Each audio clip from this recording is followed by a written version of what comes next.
Sunday fun day. Here we go. Gonna be an awesome one. We got tiny little slugs today. I'm psyched. Are you Comatron? Oh yeah, Comatron is psyched. I am psyched. There's nothing better than doing a stream of a new Amiga game in 2020 with the developer. It's gonna be awesome.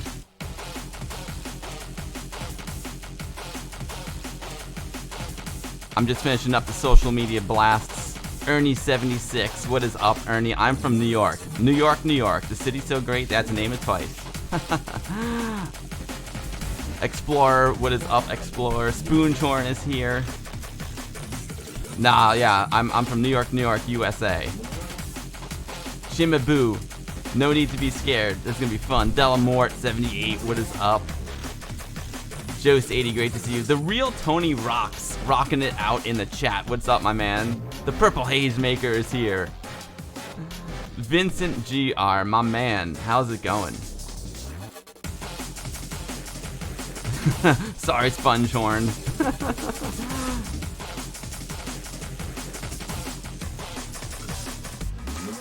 10 Mark is here. What's up, 10 Mark? 10 minute Amiga Retrocast, my man. Hope you are well. It was crazy. Chest X Barry Fail. I was like I made like a new template, and I think things are cleaner now. I was like, Slamy's coming on. I wanna make something special for Slamy. And you know, today's stream is all about a tiny little slug. By my calculation, slugs are carbon-based life forms. So I thought it would be appropriate to start the stream with a demo about carbon-based life forms. This is Carbon-Based by Decadence. Amiga. Assembly 2015.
I love that demo. A demo about a carbon-based life form. Now let's see a trailer about a carbon-based life form.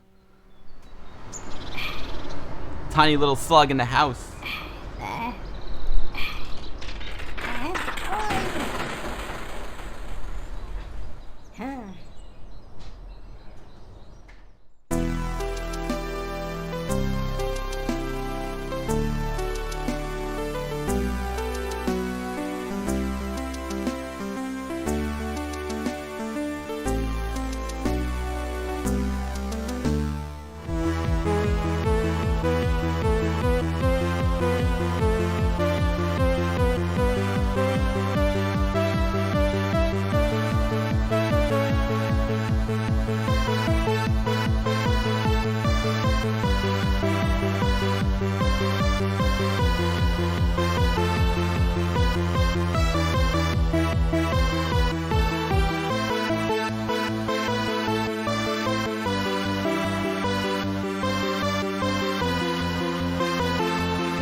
Looking good, looking good. I love the physical copies. What is up, everyone? Welcome to the stream. It is awesome to have you all here today. I'm so psyched. I'm so excited because there's a new Commodore Amiga game that just came out, and we've got the developer with us. We got Slamy with us. Slamy's gonna tell us all about his new game, Tiny Little Slug. We just saw the trailer for it. Oh man, it's so good to see everyone here. Yeah, awesome, Svinto. I'm glad you're psyched. MVG, the modern vintage gamer. He's modern. He's vintage, and he's a gamer, and he's a sub. He's in the sub club for 28 months. Thanks, MVG. You rock, dude. It is awesome to have everyone here. Sanzian, what's up, buddy? So I got some commands. I hope you're liking the VHS cam. You can see I got two other cams in the background. I got a Canon C300 Mark II there against the closet, and I got Canon XL1 there, and I got a Canon 5D Mark III behind that XL1. Craziness. That game looks awesome. I cannot wait. I cannot wait to play some Tiny Little Slug. Yeah, now if you're new to my streams, I usually do Amiga news before starting the stream. We talk about what's going on in the Amiga community. Oh, look at that! My new template failed me. Hold on, let me raise that alert up. Hold on, let me raise that alert up. Thank you for that, Sanzian. Sanzian01. 17 months of subscriptions, Sanzian. Thank you so much, my dude. I hope all's well. I hope everyone's safe. Captain John Archer, what is up, buddy? You and Amiga Sons are psyched. Yeah, this is gonna be a great stream. This game is very family friendly. It's a really cool game. As I learned in the trailer, that you don't actually you don't kill anyone. That's pretty rad. You just kind of avoid the enemies, which is super cool. I want to talk to Slamy about that. So anyway, I usually do Amiga news at this point, but I'm just gonna get right into the stream because I don't want to keep Slamy waiting. It's very nice to have him join us today. So I got some commands. Hey, yo, Purple Haze Maker, thank you so much for the host, my dude. I got some commands that you're gonna want to use in chat today. I got game. Game will direct you to the website for Tiny Little Slug. I got. Oh, that's wrong.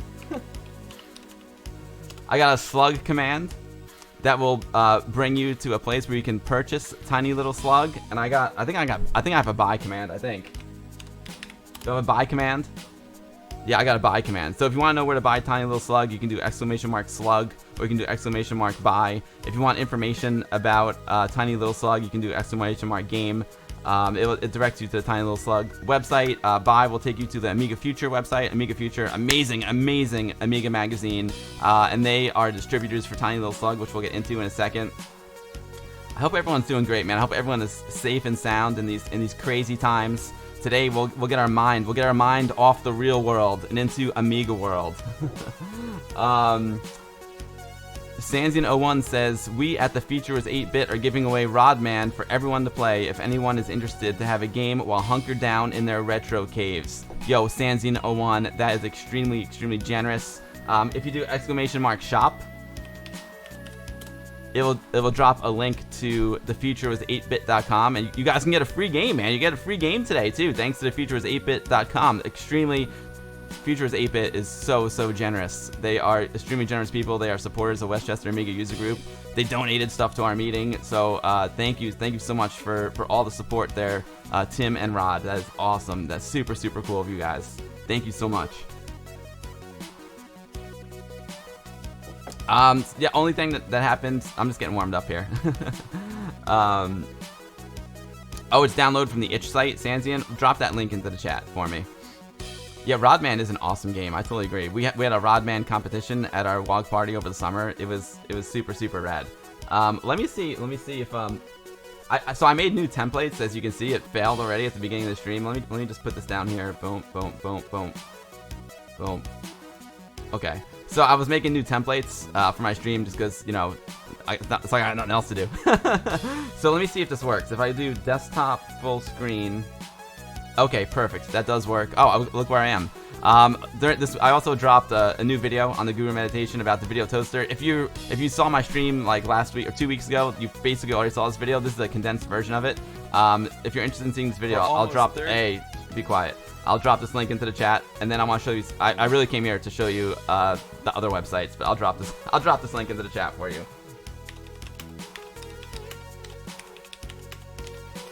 There you go. Let me go to the Future Was 8-Bit. Here's the Future Was 8bit.com. They're awesome supporters of my stream of Westchester Amiga User Group. I highly recommend you go there to buy the Pen Ultimate, the SD2 IEC. They have amazing stuff for the 8-bit computers, the Commodore 64, VIC-20. And where is that? Okay, and here's the link for the Rodman. Here's the link to Rodman. It's an awesome game from them, and it's free to download now. There's the link. You guys got it. Thank you, Tim. Thank you so much for your generosity. That is super cool. Hey, what's up, Rudy Soup? Great to see you, man. I hope you and your family are safe. Hope you guys are safe and sound out there, Rudy. We're going on a 24-hour lockdown at 8 p.m. tonight for an undetermined amount of time, so things are a little bit nuts here in New York. This is a market game. And let's see, this link here will take us to information about the tiny little slug. But I'll tell you what. Instead of reading off the website, let's get the man himself on. Let's bring on Slamy. Let me turn down the music here. As much as I love my hippo player and the Yoga Leidenhall music, it's awesome. I wanna bring on Slamy. Let's see. Let me see if my template works here. Let's see if this works. Let's see if we got it. There he is. Slamy, I see you. Check 1, check 2. Check 1. Can you hear me, Slamy? I can hear you, yes. All right. What's up, dude? Thank you so much for coming on the stream. Welcome. It's a pleasure to have you. It's thank you for having me at your channel. Oh, you're welcome. So I haven't really played the game yet, but I booted it up to test it out to see if it works, and it's incredible, dude. Congratulations. And I always say this to anyone who comes on my streams, like, thank you so much for like making new Amiga games here in 2020. It's incredible that people are still supporting these old computers, and not just supporting them, but like coming out with like great stuff that that's actually really fun to play. So I just want to thank you right off the bat for your hard work. It's much appreciated. So speaking of your hard work, now, Slamy, we've never talked before. This is the first time we're chatting, and so why don't you just tell me a little bit about yourself and your like how you're connected to the Amiga community and some of the projects you've done, or if this is your first project. I have to say first I'm a Slamy. Yes, you know I read that already. I'm 30 years old at the moment, and most people ask me why I have a connection to the Amiga, because I'm not that old. I'm not the generation, but my father always believed until Windows came out that the Amiga still holds up, and he didn't like MS-DOS, and so I was given the Amiga of my father when he switched to Windows 95, and so even so I'm that young, I still have experience with the Amiga. Yes, and I love the video games, of course.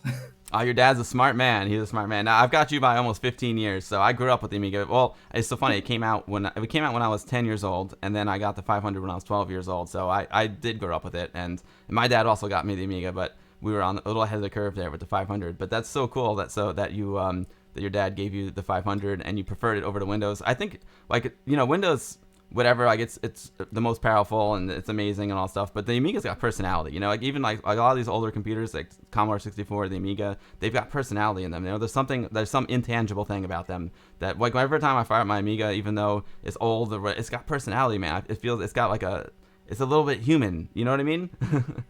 I mean, at the point where Windows came up and like the Macs and so, if you see a game, you don't really know on which platform it runs on because it all looks the same. But if you have like an Atari ST, an Amiga, a Commodore 64, the Super Nintendo, the Mega Drive, they all have architectures with very distinct properties. They all have their own sound, their own graphics. And this is always something which I kind of find fascinating about the 8-bit and the 16-bit world.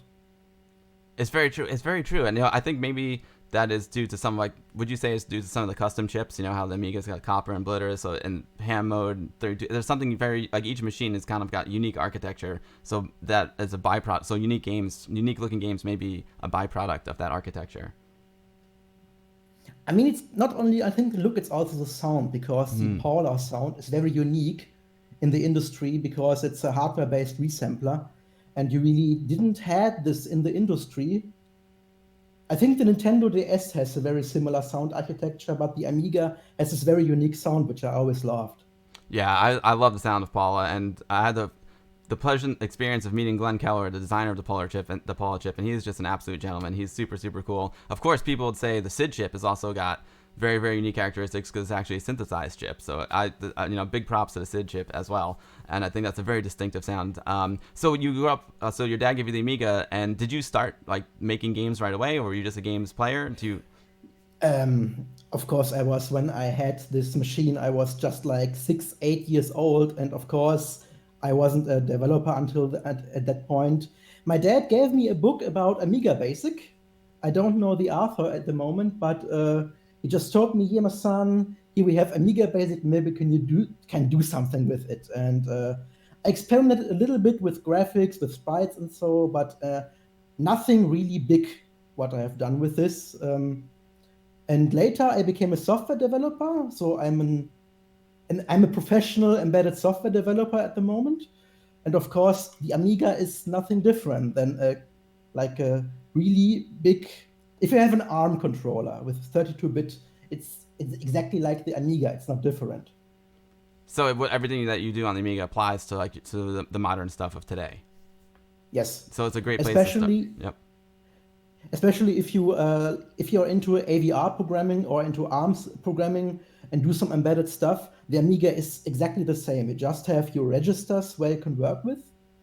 But of course, it depends on how you want to develop for the system. There is the one side where you could say you have to be happy and peacefully with the operating system. Always use the system calls of the libraries which came with the Amiga DOS operating system. But of course, you could also hit the hardware, which I also did with Tiny Little Slug. Excellent. Yeah, I can't wait to get Tiny Little Slug. For those of you who aren't familiar, ARM processors also in something that's very popular today, like the Raspberry Pi. Is that correct, Slimy? Like an ARM processor would be like in a Raspberry Pi. Yes. Excellent. I think the ARM processors are actually not only in the Raspberry Pi, but also in your pocket, in your phone. Oh, right, in the smartphones, exactly. And I saw on Lemon Amiga forum, Pred Seda mentioned, and now some people are mentioning in chat that you're not just a coding guru, you also are a composer. You make music as well. Yeah, I try. It's one of my hobbies. My music is not the best, I think. People praise the soundtrack of Tiny Little Slug. I don't understand why. I think there is room for improvement, but I did my best. Excellent. Well, it's awesome talking to you, and we're gonna keep talking. But I think folks want to see the game, so I'm gonna start playing the game as well. Let's see. Let me see. I've got all these new templates, so I hope they work, Slamy. I don't know what got into me. You know, I'm a creative guy. I'm home with this Corona thing, so I'm just like, all right, let me mess around with some new templates. I'm good here. So why don't you tell us a little bit about the game and like what we can expect? I noticed in the trailer that well, first of all, a game about a slug is pretty unique. I never heard about a game about a slug. I mean, we've got like Super Frog, games about frogs, but I never heard about slugs before. So give me a little bit of history about your reasoning for making the game and your thought process. I think there was a game about a slug. It's called Snailiet by the developer Oriplane, and it was kind of also an inspiration for me when it came to Tiny Little Slug, because it was also a Metroidvania, also but not with a slug but with a snail. And in this game, you also gain powers like controlling gravity to get over walls, and so it's a very strange game. It's a flash game, so nothing for the Amiga or so. But if you are into Metroidvanias, you should really play this game because it's awesome. Oh yeah, I've never played it, and Metroidvania is pretty awesome. It's cool. So this is a platformer, and it's pretty unique. I see that because you are a slug, you can stick to the side of the walls, correct? Yes, and this is in my game the case, and also with the game from Auriplan with Snailiet, because I think it's a nice mechanic. Because what is the primary thing that a slug could do? It's of course getting onto walls or onto ceilings. It's also a nice feature you can use during the platforming of the game. Excellent. Malik, what's up, Malik? Malik is asking what programming language you wrote this in. The interesting thing about Tiny Little Slug is that it's 100% written in C, because I think most of the games nowadays are written in assembler. Mm-hmm. There is something called Amos or Amos, I don't know how to pronounce it. Some people use it, but I think I really want to get in touch with the hardware and I really want to get much out of it. The problem is I'm currently not able to really program in 68K assembly. I'm not good at it, sadly, but the C compilers currently are getting better and better, so it's really recommended if you are wanting to get into developing for the Amiga, but it holds you back the thought of having to learn assembly. Just use C. The compilers are really good nowadays. That's pretty cool. I know other people are also programming in like Amos and Blitz Basic. I know Iraq's doing all the stuff with Blitz Basic. So and people with even higher level stuff like Red Pill. So there's a lot of options out there for people who want to get into making their own Amiga games. Sanzi is saying there's a game from Codemasters called Steg the Slug that came out in 1992 for Commodore 64, DOS, MS-DOS, Amiga, Z, X Spectrum, Atari ST, Amstrad, CPC, and Amiga. I never played Steg the Slug. Have you played Steg the Slug? Actually, I didn't knew it before 1 week because I was just curious if Tiny Little Slug was added to Hall of Light. It wasn't the case, but I have searched for Slug and then the Steg the Slug came up. The title screen was rather cute, but I haven't played it yet. Oh yeah, so. Well yeah, I'll have to we'll have to give that a try too. So far the music is awesome. I hope the mix is all right, everyone. The music sounds really beautiful, and you did the music for this. Now I'm playing this game on my Amiga 1200, and it is hard drive installable. I'm playing it off the hard drive, but this will work on any Amiga, right? This is an OCS game. Yes, this is an OCS game. You can play it on the Amiga 500. You don't need any ECS or so. What you need at least is 512 kilobytes of RAM. So I assume that it won't work on an unexpanded Amiga 1000, which I had. Mm-hmm. 256 kilobytes of RAM? Yeah, I think the original came with 256, then you add another 256 to get to 512 in the front. So then the game won't work, but starting from an unexpanded Amiga 500, you can at least play the floppy version of the game. And above that, if you have a faster processor, you can play the hardware version of the game. Excellent. Pred Seda Lemon Amiga said he just bought Tiny Little Slug, and they already have it up on lemonamiga.com, and there's the article about it. Excellent. So it looks like this is really cool. We've got 3 difficulty levels: 2 easy, normal, and salty. Now, salty is it's funny because here in the States, salty is like it's a slang for someone who's kind of like grumpy. But of course, when salt and slugs don't mix very well, so I would imagine that is the most difficult level. It looks like we can stick to walls and we can go over tiny gaps just by holding the joystick. That's pretty cool. I love this. Is a really creative way to describe the difficulty level. I love it so far. Actually, that's the reason why the screen even exists. We had the We had the game on live presentation on the Doreco 2019 and on the Amiga 34 in Düsseldorf, Germany, or Neuss, Germany. And people were struggling with how the controls work. So we came up with first we had a screen where everything was shown, but the screen was awful because it was too convoluted. So we came up with this little tutorial screen, which shows really what you can do. And this is because the reason why also the joystick input is shown with the yellow arrows. Ah, okay, cool. I'm gonna go normal. I probably shouldn't go too easy. Very cool. I hope the mix is good, everyone. Maybe I'll turn the music up a little bit, but there we go. Cool. So, well, first of all, the graphics are really cool. And I love the idea in the trailer that you don't actually kill anything in this game. You just have to avoid things. That's a very refreshing, because I play a lot of modern games, and last night I was playing like Division 2 with my buddy, and there's this killing every 2 seconds. You're killing headshots, and it's just nice to have a game that is not about killing for once. You know what I mean? It's very cool. Yeah, I realize, I recall that on the Amiga 34 there was a father with his daughter, and he said, "Oh, a nice little game for small kids also, rated E for everyone." Yeah, it's very nice. And the cool thing is that both adults and kids can enjoy it. Captain John Archer, he already bought the game, and he says it's also super cool that you guys did a CD32 version, so it's perfect for the Amiga sons and himself. Ah, okay. Yeah, 10 Mark loves things games you don't have to kill things in is so cool. So you don't kill the enemies, but I assume the enemies can get you. Yes. Awesome. Okay, cool. So there's still you gotta keep the slug alive. So first of all, so who did the graphics? Because the graphics are amazing. The guy's also in the chat at the moment. It was Explorer. Oh, it's beautiful.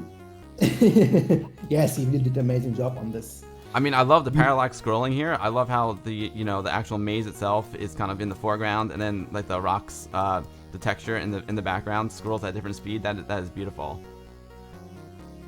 And it also kind of helps that the parallax scrolling was done using sprites, and on the Amiga you can have a different palette for the sprites, and I think it helps that the colors you have in the background are never seen on the foreground, so it makes it even more separate. Makes sense. So I started out up there in this nice, beautiful world, and now I'm down in the depths. Did I do something wrong? Like, is that how the game starts? Because it looked like there was a little bridge, but then I kind of fell down through the bridge. Can you jump, or was that it? Did I start the correct way?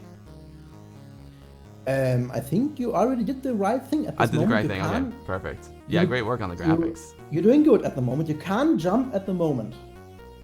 Okay, so you do acquire power. Now, as far as, because I see now I'm stuck all the way on the top of the ceiling. I see those spikes. I want to avoid those spikes. So I'm gonna drop down. And do you lose health when you drop down?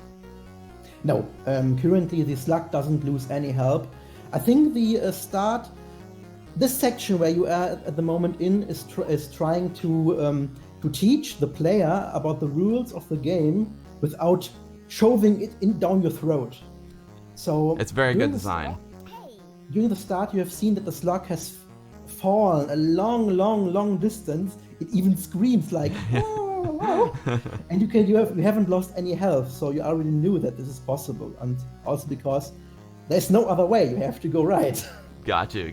Oh yeah, Amiga Nick says you lose health when you're on ice. Fortunately, we haven't encountered any ice yet. Not yet. Yes, but of course, I think. Haven't you seen in New York slugs in winter? I don't think so. I don't know. I usually see them when I'm mountain biking and I move a rock out of the way. This is usually, if it's wet, if after a good rainstorm, there's like worms and slugs and stuff.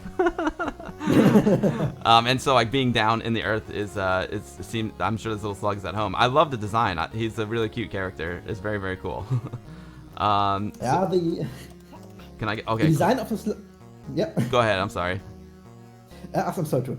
The design of the Slug was inspired by a drawing I had made when I was in like the 6th class or so in school, because when I was a little boy I've drawn Slug comics where people I've met in real life are represented by slugs and interact with each other, and this is like the Slug's design. So slugs you've been into slugs for a while then. The slug isn't something new for you. No. It's funny. I understand because when I was in high school, we had this thing called the Science Olympics, and it was a competition between other schools, and there were different events in this Science Olympics. So there were like physics events, there were chemistry events, but they all had like a funny theme. So there was like an event called "Don't Bug Me." So if you knew a lot about bugs, you could identify the bugs, and who could ever like identify all the bugs would get the highest score. So it reminds me of that. Cool. So now there's some sort of lattice here. Now, what is the goal of the game? The goal of the game might sound a little bit weird because you have to get to the strawberry.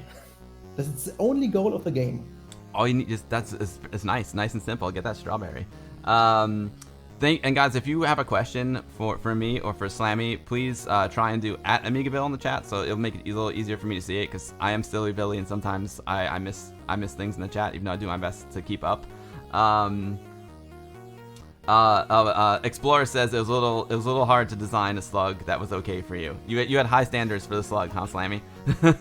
Yeah, we had the issue that when we started to work together, Explorer and I developed the game and the graphics look awful. I've posted it on 1A1K, the German Amiga board, and I was trying to find someone which could make better graphics, and he said, wow, I can make you looking great tiles, and I can make you better looking slug.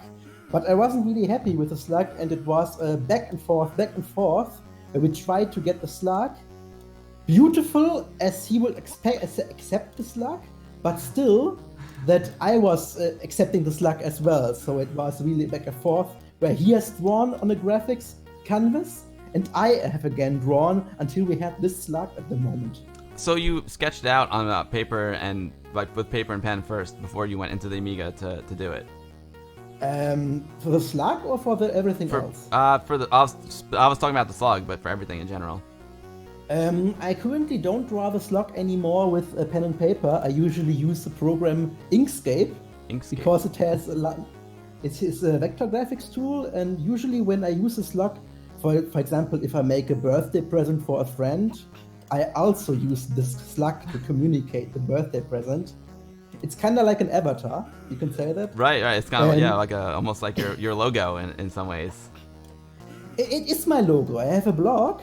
It's Slamy's Electronics Lab, and this is my logo at the moment. Oh, very cool. We'll have to check out your website. I mean, what I love about the slug is that like it's a relatively, at first it appears to be a simple graphic, but it has personality. Like I love how right now I'm looking and you can see his eyes are moving around, so he's just kind of like checking out the scene, and just the way he moves, it's very sophisticated. Like it really has a lot of personality to it. It's a great character. It did that from the start on. Explorer also tried to make it with different eyes, with a fixed pupil, but I always said, no. This slug needs to have big eyes, so it looks cute. And then the eye movement that the slug has is the only random thing in the entire game. There is no randomness. Oh, interesting. So the whole game is deterministic. So every time you play the game, you have the same challenge, and there are no surprises. And there is also no bad scenario that you can get into which make the game worse for you or so. It's always, until when you die in the game, you always have the same scenario again. So the eyes are the only true random thing. Very, very cool. I love it. It makes it very organic. And like I said, he's very cool. And yeah, everyone is loving the music. Everyone's loving the graphics. They're beautiful. So this program that you mentioned, this vector-based program, is that what you use to make the graphics for the game as well? Because I was gonna expect that you said you drew it in D-Paint or something. I haven't made the graphics. It was all by Explorer. All the graphics you currently see on the screen are all made by him. All my graphics are gone. All the graphics are right. Well, but how did Explorer do it? Did he use D-Paint or? I think he used graphics too most of the time. Oh, so that's a PC program that is done in the style of D-Paint, correct? Yes, it's. Yep. I can't work with it. I'm getting angry and really stressed whenever I work with this software. I use GIMP to make the first graphics, and I also use GIMP to to manage the graphics. If I have the tile set or if I have my Bob map where I have all my Bobs located, I use GIMP to move them around and to manage my assets. But he used graphics to draw. Very cool. Yeah, graphics is awesome. It's very D-Paint like. That's very neat. And what did you use see, someone had a question. What did you use to make the music? It was a kind of interesting process because it was a new process which was never done before. I use Renoise to make the music. Renoise is a very modern tracker which runs on Mac, PC, and Linux. Okay. And then I use the program Xaranes2mod, which is a tool done by fstarret, which is I think an Italian developer. And this tool converts the Renoise music into mod files and also is capable of downsampling the samples that you have used in Renoise to the Amiga format, even with a better interpolation, with sync interpolation or so. It's a very sophisticated tool. Sometimes it's getting difficult to use, but if you are new into Pro Tracker or so and you really like Renoise or maybe Impulse Tracker, then Renoise is the way to go because you can use the same approach that you always use in Renoise. It's a very easy to use tool, I think, and just convert it to the Amiga format. It works perfect. I love the fact that you guys are using modern tools like that and like graphics to make Amiga games. It's kind of like the best of both worlds, you know? I mean, the game was developed on Linux. I think that's great. I think it's awesome how you can use modern tools to make a great game for the Amiga. That's super cool. Wow. And now what I'm learning here is that this is a platformer, but it's also, I think it's hard. It's a puzzle game. Sometimes it's a puzzle game, yes. Sometimes it's more to get. I think there's different places in the game, and every place has different puzzles in it. So the Earth world is mostly consistent of small puzzles to get you into the controls of the game, and also the area where you are currently at is. I think it's a very interesting area because in the first version of the game there were like 12 bees in here. And a lot of people were struggling really, really hard to get around it. This is not an easy spot. I think it's one of the problems with the game somehow because I also did the level design of the game, and I think I'm not the best level designer. Do you need help? No, not yet. No, I'm just reading they want to see how I solve the screen. Captain John says that when the checkpoint comes down, it scares him. He thinks he's being attacked by the checkpoint. No, you know what? I'm still learning the mechanics of it. I'm still learning like when I can jump and how far I can jump. So like for example here, I think that gap was too big for me to jump, if I'm not mistaken. Yes, the slug is not capable of holding onto walls during the jumping process because no slug can do that. Gotcha. Oh, okay, so while you're in midair, you can't grab onto a wall. No. Gotcha. That's not possible. Oops. There we go. Okay, well, I took some hits, but I made it through. And now I still have 9 health. And what happened was, so I did die a couple times, and I went back to the checkpoint. So is there a set number of lives that you have, or you just keep resetting to the last checkpoint? I think in modern game design it's currently said that the game over screen is an artifact from old arcade games, and most of the games which are currently released don't have a game over screen anymore, and I really don't want to force to get people back to the start so just that they have to play over and over the same shit again. I want them to continue. So the difficulty of the game is synchronized with the fact that you have multiple checkpoints, your health is regained whenever you touch a checkpoint, and you have unlimited continues. Excellent. I mean, that's very reasonable. The suns are getting me. Oh man, this is tricky. Yeah, I figured it out though. They're going on the roof. Thanks for the hints. I did think of that one before I started chat. You get to the snowman at the top. I love the sense of humor designs in this game. Yeah, it is. It's got so far I can tell it's got a pretty good sense of humor. Razor XG, So just if you're watching my streams, the stream started at 2 p.m. here in New York, and we changed the daylight savings time 2 weeks ago, so that might be the difference. Hazemaker's hint is get good. That's a good one. Unlimited life for continues. That's great. Now, can you save the game? Currently not. Currently there's no possibility of saving the game, but in the end we didn't thought it might be necessary because the game is not longer than, like, for example, Turrican 3 or so. Gotcha. So it's possible to beat the game in one sitting. We had a couple of complaints about this, but in the end I really wanted to have this game finished, so this is one of the features which never got in, because the more you play the game, you better get at it, and in the end, if you don't make any mistake and play like a machine, you're about capable of completing the game in about half an hour, but only if you have the perfect control. So you can speedrun this game? Yes. There is, I think you know the game Super Metroid. I think everyone knows. Sure, yeah. Classic. And Super Metroid is one of the games which are really speedrun well. And of course, Tiny Little Slug is also, as it is a Metroidvanian game, there is the possibility to damage boost the game. So there are multiple mechanisms that you might discover after you have played it once or twice. You see that you can get faster during the game by misusing a feature, which can be maybe a bug, but I think you will sometimes see that if you have a checkpoint and you don't take a checkpoint, it will always take you back to the checkpoints, and you can use this feature. So that's cool. It's hilarious. Instead of it is ironic that you can speedrun a game about a slug. Snail runner. That is funny.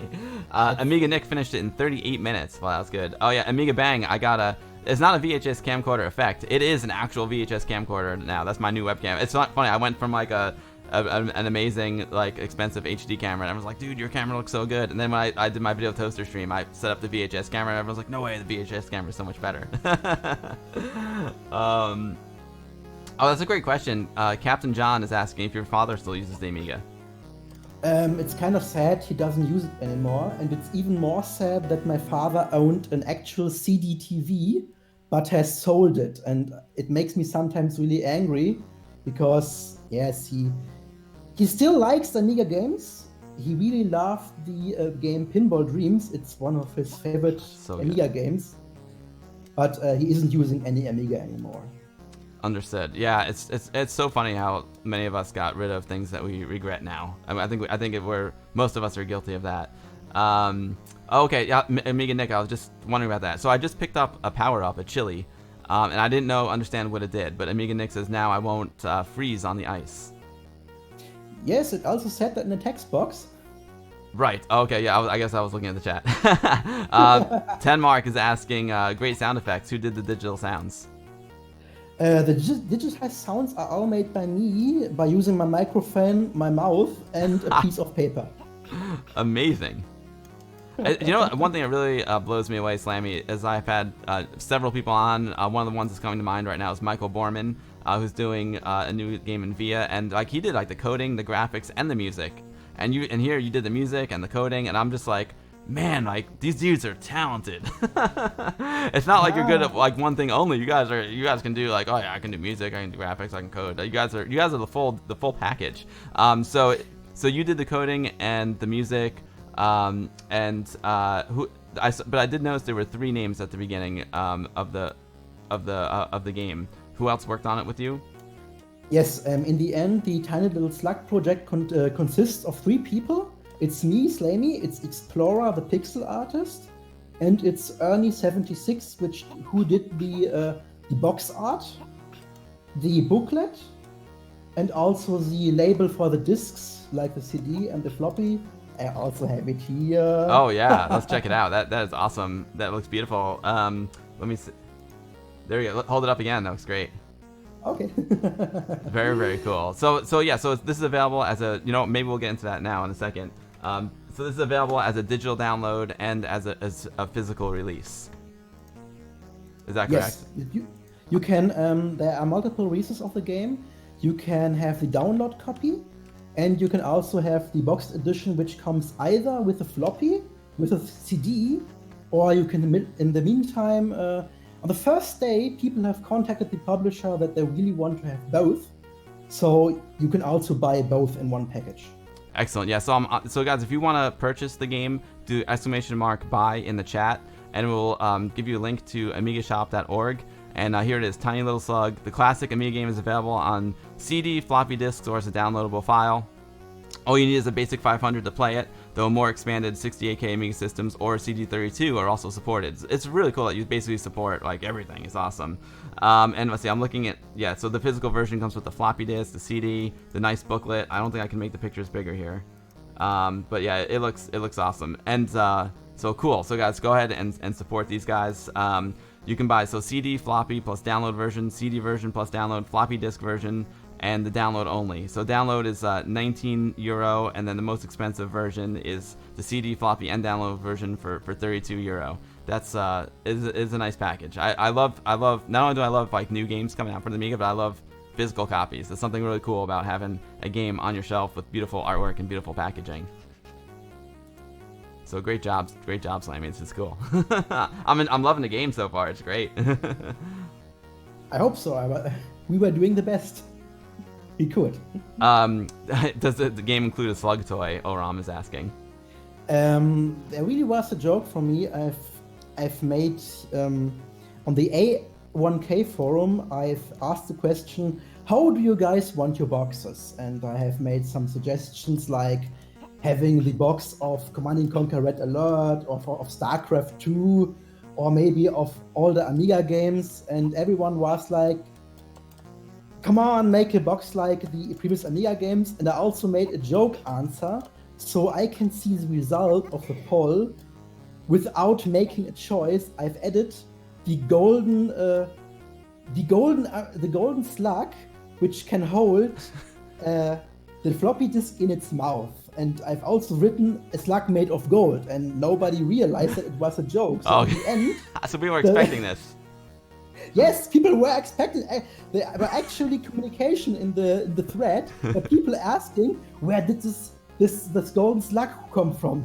What do you need to get it? And I was like in the morning, oh my god, I have to revert all of this. I have to get rid of it. You can't get the golden slug. Oh man, well, the pressure's on. I think you might have to come out with a golden slug at some point. Of course. So if you poured salt on the golden slug, would it melt? It would be. I think it would be wrong gold, like a gold done with alchemy or so.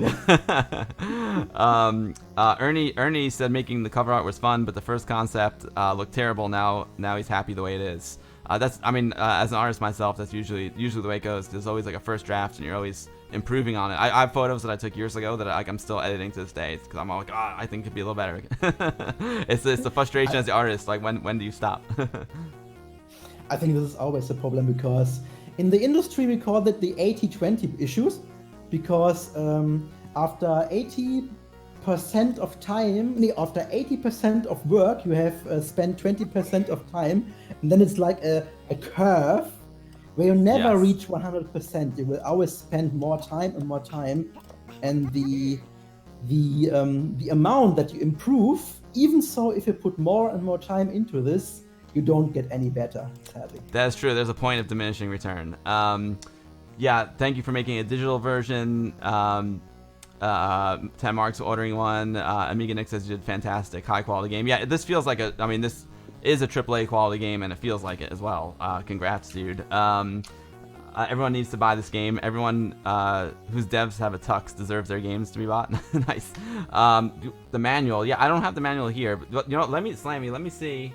Let me just do something really quick here, Slamy. I don't have this prepared. Let me make you full screen for a second. Let me just. Okay, I'm gonna try my best. I'm going to. I'm going rogue here, Slamy. Let's see. So let me just. Where are you here? You are Slamy. You're the mage. Well, I'm putting you up here, and I'm gonna make you full screen so everyone can see the manual.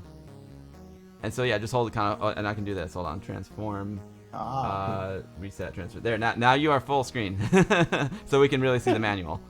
So we have the manual, which is nicely illustrated by Ernie76, and in the manual you have the instructions for which I think, can you really see this? Maybe the Oh, you can font see is it. Yeah, small. I mean it's a little bit tricky to actually read it, but you can see the strawberry. You can see CD32 gamepad controls. Yeah, I can read it for sure. Yeah, so we have the requirements of the which you need for the Amiga. We have the story of the game about the Slug, which really wants to eat that strawberry. We have instructions about, you see, how you put the game into, like, it's like all the manuals which were made for the Amiga. You also have instructions how to load it. You have the instructions about which keys to use. Like if you press P, you can pause the game. And if you have the CD32 gamepad, all the keys, of course, are mapped to the colorful buttons. So, and of course, the pause screen. We have a description of the enemies, which small, funny, irritating, strange stories. And we also have troubleshooting guides. For example, my favorite trouble is like the CD32 lid, which has this really weak spring, and you can put like a tin can of color and paint on the CD32 to help it. Oh, wow. Yeah, there's this really weird video from the Angry Video Game Nerd, which says that every CD32 needs to come with a paint can, so the game does work. In the middle, we also have a nice artwork made by a friend of me. It's Alex, and he really made this. It's beautiful looking. It's made with, I think it's how do you call it in? I don't know the English word for Buntstifte, but I think someone will. It looks like markers. It's not markers. It's these like pencils, but in color. I think okay, color pencils. Very cool. Color pencils. Okay, so he drew this on paper and he sent it to me, and I really like this because we had the issue that we want to have also the English manual. So Excellent. you have the game itself is in English completely because we didn't have the memory for all text. So we had the manual in English and in German. Also on the CD, you have also the same manual in English and in German. And to fill the pages, we also have this middle picture, and this is the backside of the manual. That is awesome. Really nice job by Ernie. Thanks, Ernie. Amazing job, Ernie. It is really beautiful. Let's see if I go back here. I can also, if you have the time at the moment, because I'm already big. Oh, let me go back. The floppy disk. Of course we have the time. We're here to show your game. I'm loving it. I love that it comes on a floppy disk too. Now here's a trick question: is that a double density or a high density? I think you can see it at the. It has to be double density. Okay, well sometimes they don't because the double densities are kind of hard to come by these days. I know some games I've had double high densities formatted to be double density. But my publisher is the prime minister of floppy disks, so I think good. And this is the CD. Very cool. That's great. Yeah, Amiga Nick says, I hope you'll be happy with the sales and make many more games. Yeah, for sure. They're all double density discs. That's awesome. That's definitely more reliable to do it that way. Oh, and that's the mouse pad. This is a mouse pad because the publisher asked me, do we need a mouse pad? Will it be cool? I said, well, if you can make a mouse pad, make a mouse pad. That is so cool. Guys, if you want to purchase the game and support Slamy and his team, do !buy or !game in the chat, and it will do it'll give you a link. Hazemaker did it! !Slug will do it as well. Awesome, Hazemaker, thank you. That is a really beautiful package you got there, Slamy. I love it. Thanks to Ernie. Ernie, great job. I love that each character has got a story, or the enemies have a story. That it gives the game a lot more depth and richness. I think everyone in our team is kind of crazy. But because I think you have to be crazy to develop Amiga games during these times, because it's very late. And of course, every enemy needs his own little story. To make the manual more interesting, because if you have a booklet or so, you really want to fill it with some interesting things to read for the customer. Yeah, it's good. It's good reading time when you're not at your Amiga. I find like when I'm on the train and stuff, I like to read the manuals to stuff and read old Amiga magazines.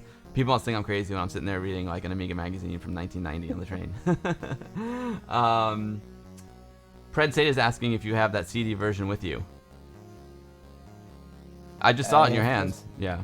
I just have it in my hands. Yeah. And I can put it up again on the camera. We have this Jebel case. I think I can. This is how it looks. Let me go full screen for you again. And there you have. It's not a burned CD. It's an actual pressed CD. So if you have a CD32 which maybe has issues with CDRs, don't worry. This is a real pressed CD.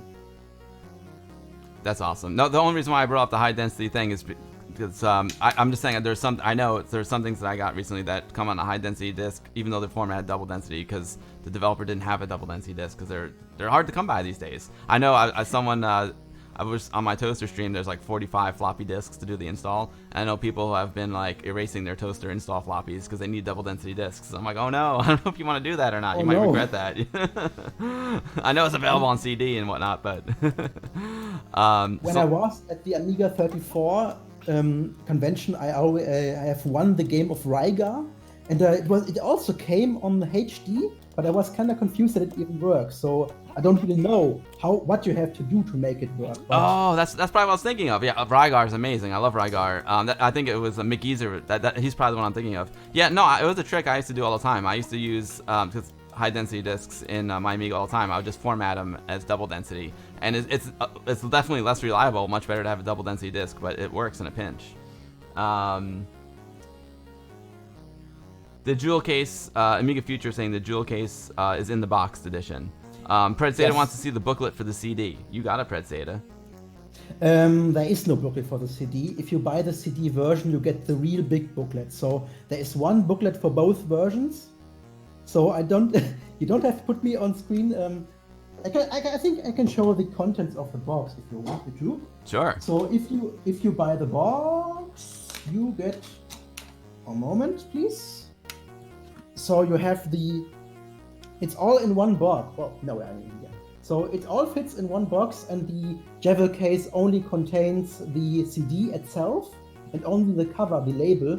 But the booklet is not inside the CD. So gotcha. Not like with the PlayStation 1 game. I think there are the booklets inside the CD. Gotcha. But you have the booklet and the manual's the size of the box. It's not actually in the CD jewel case. Yes. Very cool. Yeah, there's no reason to duplicate it. That's good. It's better to have it bigger anyway.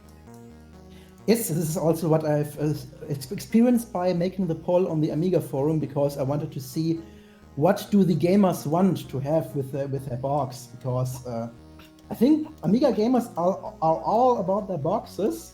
I never really understood it in the first place because I'm a more digital guy.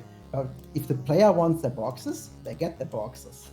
Yeah, it's great that you have both options, because the boxes obviously cost a lot more money, so it's nice to have a digital version for folks who don't have the space. I remember when things were first coming out, when Amiga was starting to heat up, I'd just buy the physical edition of everything for Commodore 64 and Amiga. But now that there's so many games coming out, I'm like, oh, wait a minute, I don't know if I have enough room on my shelf for every single game, which is awesome. It's a great problem to have, and I'm very, very happy. Yeah, it's an issue, like also with modern games. If you compared, like if you have let's say StarCraft 2 or so, or any modern game for the PC, I almost buy it most of the times on Steam because I just want to play the game. I'm about the game and not about the boxes, but everyone's different, so. Yeah, I mean, it depends. I think if you're more just hardcore into the game, the digital version is fine, but if you're a collector, it's nice to have something physical to collect, It's like records, like vinyl records here in the States are getting really, really popular again, because people like to have like a physical record collection, because a lot of kids these days just grew up with like MP3s and digital downloads, so now they're starting to appreciate like an actual physical piece of media to play their music on, which is pretty cool. So I think it's cool that you have both options. You got all your bases covered there, Slamy. I think it's also interesting to note that I think the vinyl is called to being died a long time ago, but I think the vinyl will survive the CD, actually. Here's a funny fact. Last year, in year 2020, it was the first year since 1985 that vinyl outsold CDs. It's unbelievable. I think the problem is about people who want just the digital version are just buying it online, like on Bandcamp or so, where they can get the FLAC release. And the vinyl is about the thing in your hand, because the CD version is not different to the digital, because it's every time exactly the same audio. Right. Yeah. Exactly. Oh, they're asking this, if it's got a rear cover. If the CD's got a rear cover. Predsata is asking. Yeah, I can put it in the oh, well. Very nice. I love the artwork. It really the design of the slug is awesome. Is that also the same slug that you have on your website? Is that your logo? No. My the website logo is just my original slug, which I've drawn years ago. Oh, okay. Oh, Maya likes your penguin in the background. I take it that's the Linux penguin. Yes. Yes. The humor in the game is rather weird at sometimes because, as you already said, the DMA glitch and also the tux plushie, which you can. Is it tux or is it tux in English? I don't know. TUX we say tux, like tuxedo. Tux, okay. So it's a tux. Yeah, I have a small collection of plushies. Let's see. I'll make it bigger for you. We can see his collection. There you go. Who are the other two guys next to the penguin? Next to the Linux penguin. It's Bub and Bob from Bubble Bubble. Oh, that's Bubble Bobble. Holy cow. Totally. Yes. That is awesome. Oh, I see you've got some awesome computers there, too. What do you got there on the shelf? Is that a 64C, I see? I have a Commodore 64 6C, you're right. I have a ZX Spectrum Plus 2A.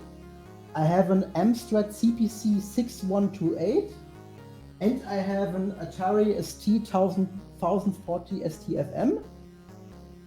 And I have an Amiga 500 Plus and an Amiga 500. Awesome collection. No, I know the Bubble Bobble guys there, Hayes. I just couldn't. It didn't register. So you have these other systems. Do you make games for the other systems as well, or is Amiga your primary platform? The thing is, you only have limited time, and you really have to concentrate on something. And I thought it would be interesting after making Tiny Little Slug to program the game Ultra Micro Slug for the ZX Spectrum, but Explorer wasn't very fond of the idea, so I thought maybe we make another Amiga game for the next time, because at the current time we were all experienced using the Amiga, and I think we shouldn't let this go and make another Amiga game maybe. Yeah, so yes, once you have, since you all have the Amiga experience, you might as well make another game instead of like trying to relearn something and then have the time between this game and the next game be too far apart. Yes, actually I've thought about making also a Commodore 64 game or a Mega Drive game, which is very similar to the Amiga when it comes to the processor, because you can use the same tools because it's the same processor. It's like the 68K in the Mega Drive, and you can make also games for it, I guess. I think the graphics are of course different and the sound, but the processing is exactly the same. So right now, Tiny Little Slug is only available on Amiga. Yes, currently people also have asked for C64 versions, but I think it's not gonna happen. Sorry. So yeah, I see Hayes Maker 64 and Chris Wicked there asking for 64 versions. they're big 64 guys here on Twitch.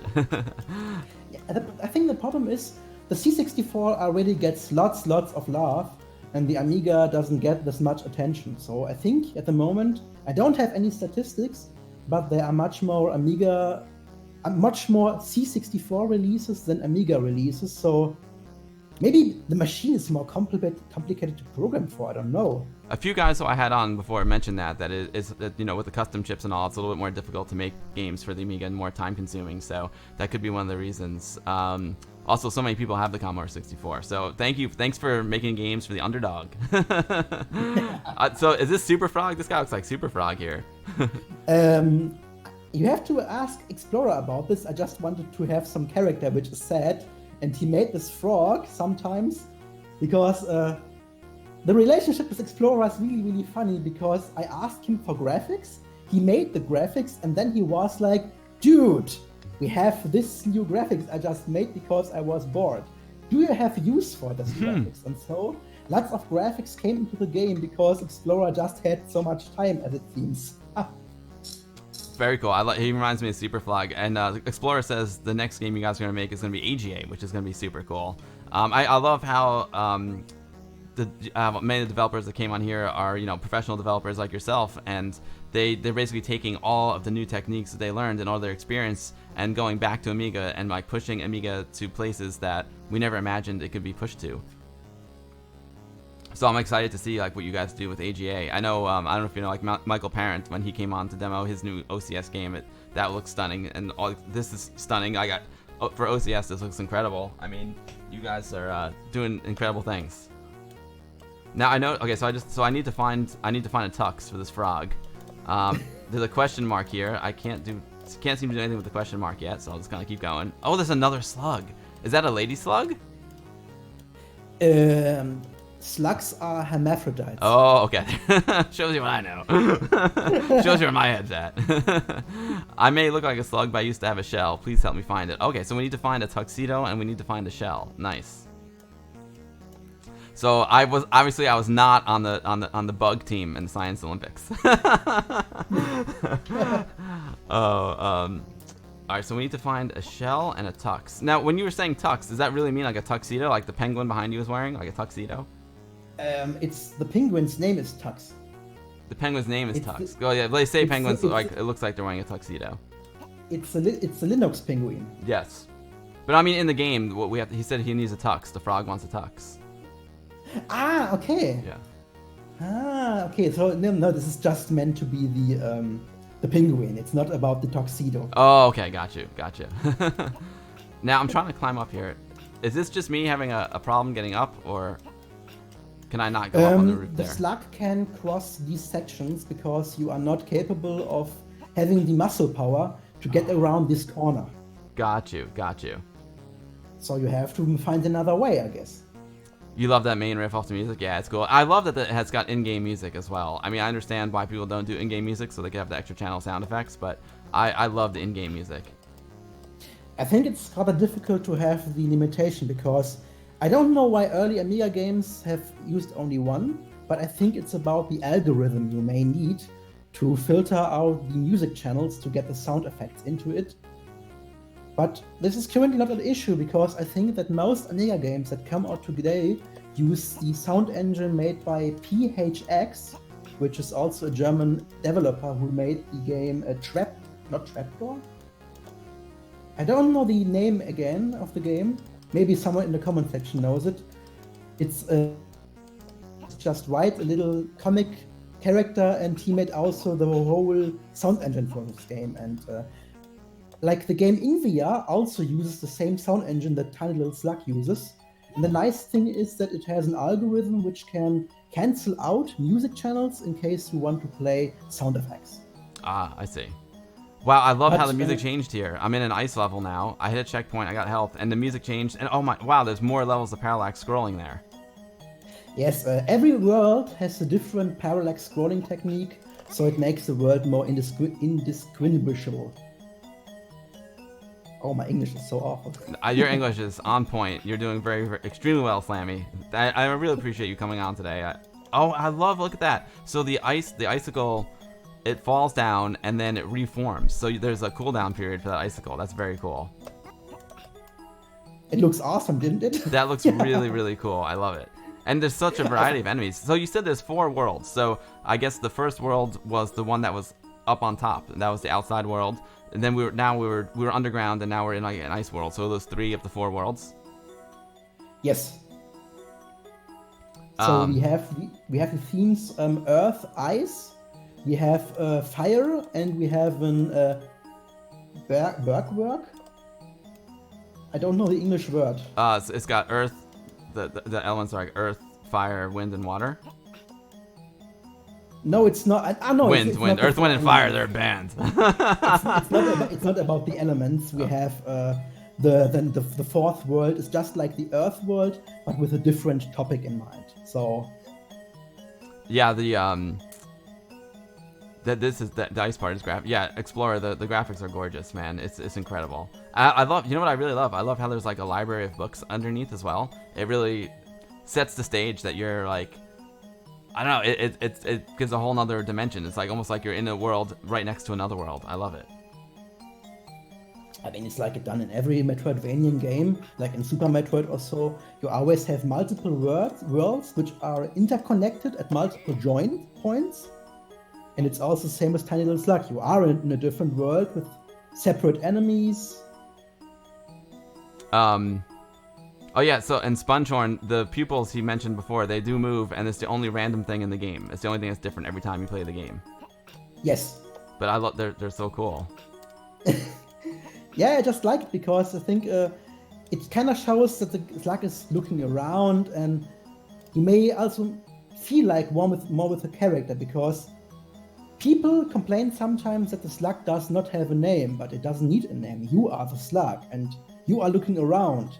You are scared about the environment, about surrounding you. It is a beautiful game. The audio, the visuals is just awesome. I love it. And no, I didn't say it before, but like those enemies, like when it's hilarious. I love it. It's my voice just a little bit pitched down. That's hilarious. Amiga Bang, he's referencing Metroidvania. I guess, would you consider this a Metroidvania game? I mean, it's very Metroidvania-esque for sure. I don't know what the strict definition of Metroidvania would be, but it seems Metroidvania to me. I think that Metroidvania is a game which has multiple interconnected worlds with no linear order of progression, where you maybe can choose your path by yourself, but have locks, which are not really locks, but you can have like artificial things that prohibit you from going forward, and you need to find something else to move forward. I think this is the definition of a Metroidvania. Because if you play games like Castlevania Symphony of the Night, it's like Super Metroid. It's always the same. You gain more powers. The powers make you being able to cross a section which you weren't capable of crossing before. They're asking, were those green things that I passed mines? Pardon? The green enemies, were they mines? Amiga Bang. Mines? Mines, yeah. Yes, Don Johnson, this is OCS. It will run on Amiga 500, 600. The bees of pure evil. They are very evil. Oh, look at that. You can... I think there were some green enemies there, and they were asking if they were mines, but I don't...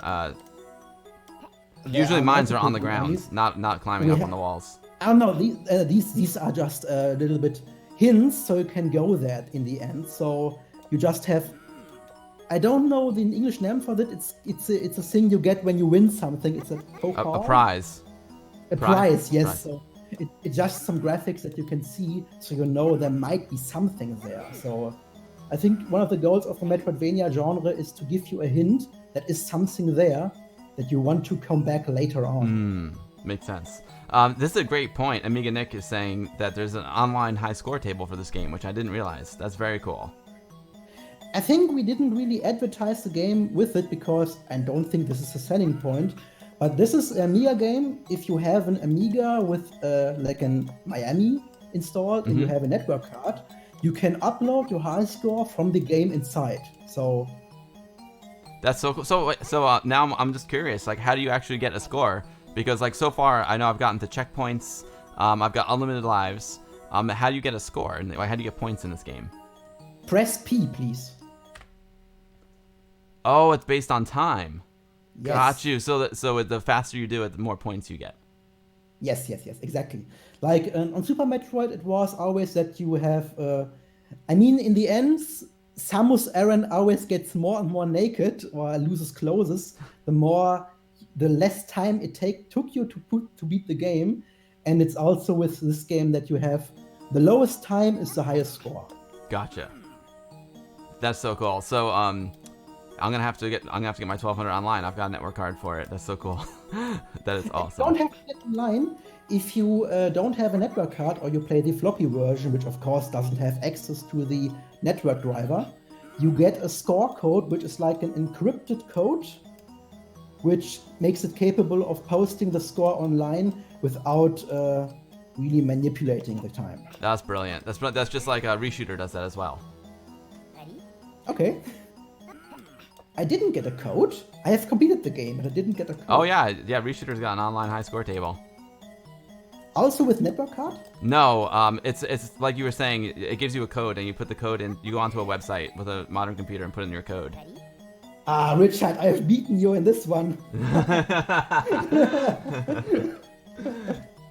Yo, Captain, thank you so much for the follow. I appreciate that very, very much. Welcome to the stream. If you're new to the stream, you're just joining us. I'm Bill. Today we are joined by Slamy. He is the developer of this awesome new Amiga game we're playing called Tiny Little Slug. I stream here on Twitch about one time per week. And I love to do things like this. I love to have people come on and show their new game. We play old games. We do creative streams as well. I also run the Westchester Amiga user group here in New York. We meet once a month.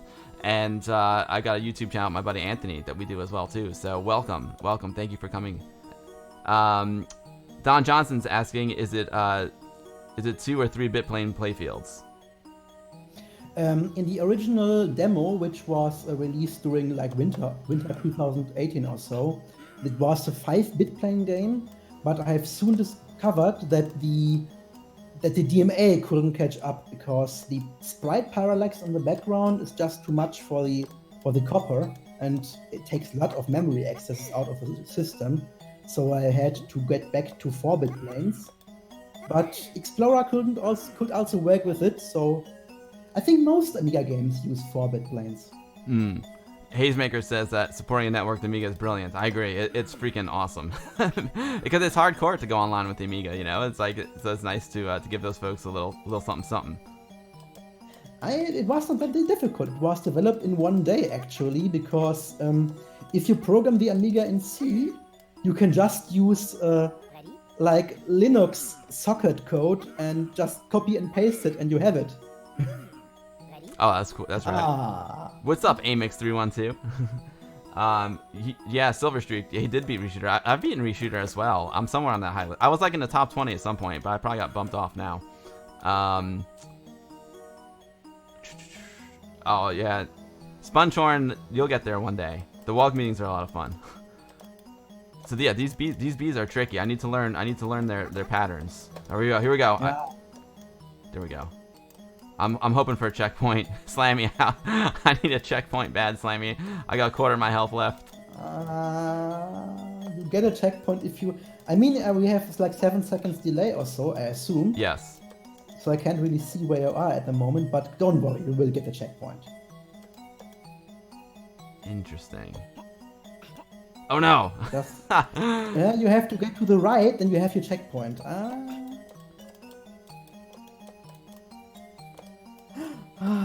Yeah, I know what part you're seeing now. Oh wait, I can go straight across? Excellent. I can do that. Cool. There we go, checkpoint. Nice. Nice. On the Amiga 34, a lot of people have complained about this little place because they think it was too hard, but you did it in a few minutes, so I think it isn't too hard. Yo, I did it as I was reading the chat, as I was talking to you, as I was streaming. Come on now. Oh, just don't fall down. Ernie is posting something from the manual. He said, here's the description of the bees in the manual. Usually bees are hard-working little creatures, constantly driven to collect nectar for their children. Unfortunately, these specimens in the caves are rather disoriented and aimless, but they do sting anyway. So maybe these bees are I don't know, maybe these bees smoked a little something. They're all disoriented. Just look at them. They're also always going around in 45-degree angles. Yeah. They can't be correctly in the head. Exactly. So I'm gonna drop down. Hey. Interesting. I'm trying to figure out how to climb up here. I love it because so far the puzzles are challenging, but not overly challenging.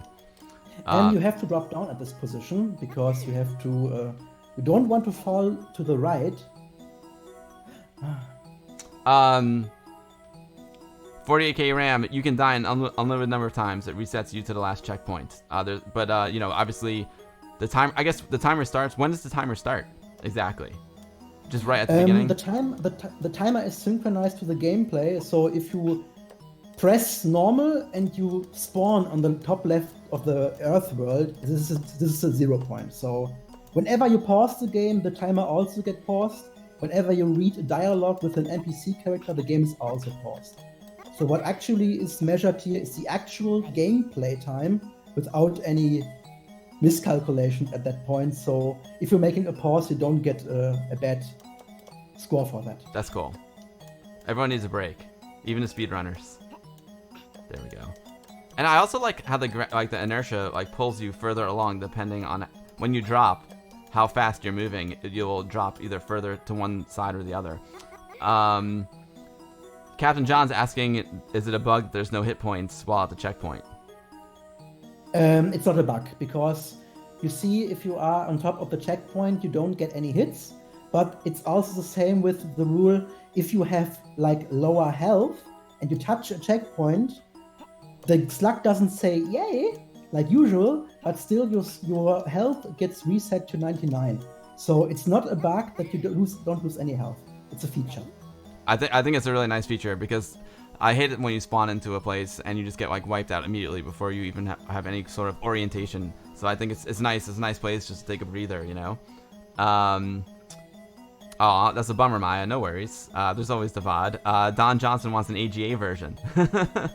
I think there won't be any AGA version, because we have spent much time on that game, on Tiny Little Slug, and I think it's time to move on. And your next game is going to be an AGA game, so that's exciting. Yes. And to be honest, I mean, these graphics. Oh, this guy. These graphics look so good. Like I'm not wishing for AGA personally myself right now. Like the game looks awesome. So huge congrats to everyone. That's it looks beautiful. I love the graphics in this game.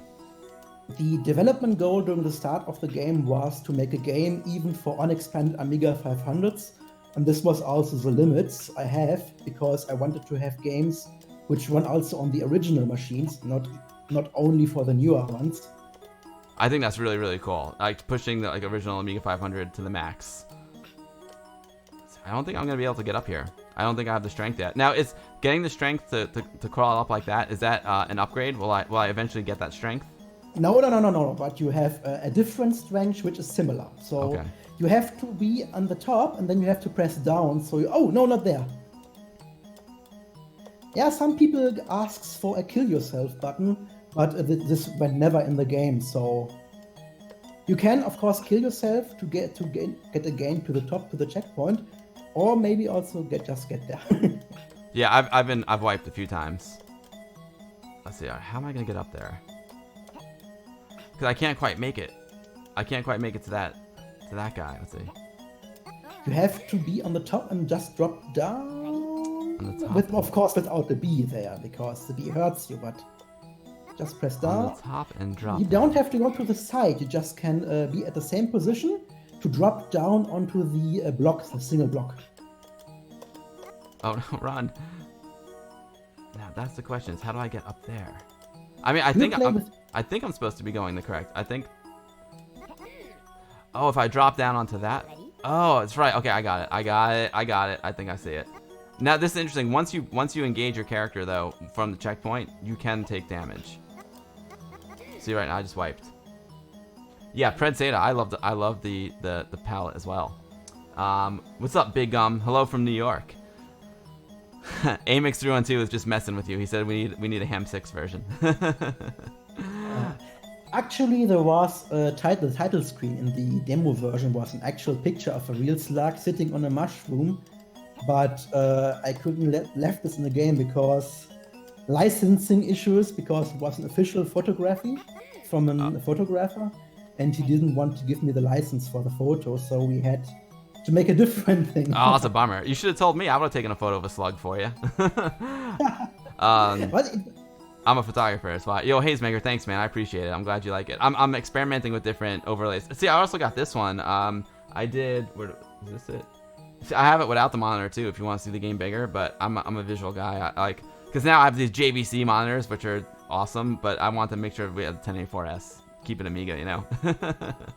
Big on. This is a really nice game. So if you're just joining the stream, we are playing Tiny Little Slug. It is a brand new Amiga game, and we are talking with Slamy, who is the developer of the game. If you would like to purchase the game, you can do !slug, !game, or !buy in the chat, and it'll give you links. Yeah, I should have added. Thank you, Hazemaker. I saw it before with the space, but you can still link to it. You can still get there. The 1084S is king. I love my 1084S. It's even more important to have a 1084S nowadays here in the USA because it will display PAL. The regular 1084 that I have won't display PAL. The S will. All right. Okay. So is the NTSC 1084 different from the European version? There's many different 1084s. Okay. There's many different 1084s. I've got all different 1084s, but I guess just the regular 1084 would be NTSC only. Whereas the S means it has stereo sound, and it also will do both NTSC or PAL. Okay, because I have just a normal 1084 and it just also plays NTSC, but of course not really? NTSC via composite. Oh, interesting. So you have a 1084, just a regular 1084 without the S, and it does. See, there's so many different 1084s. It's wild.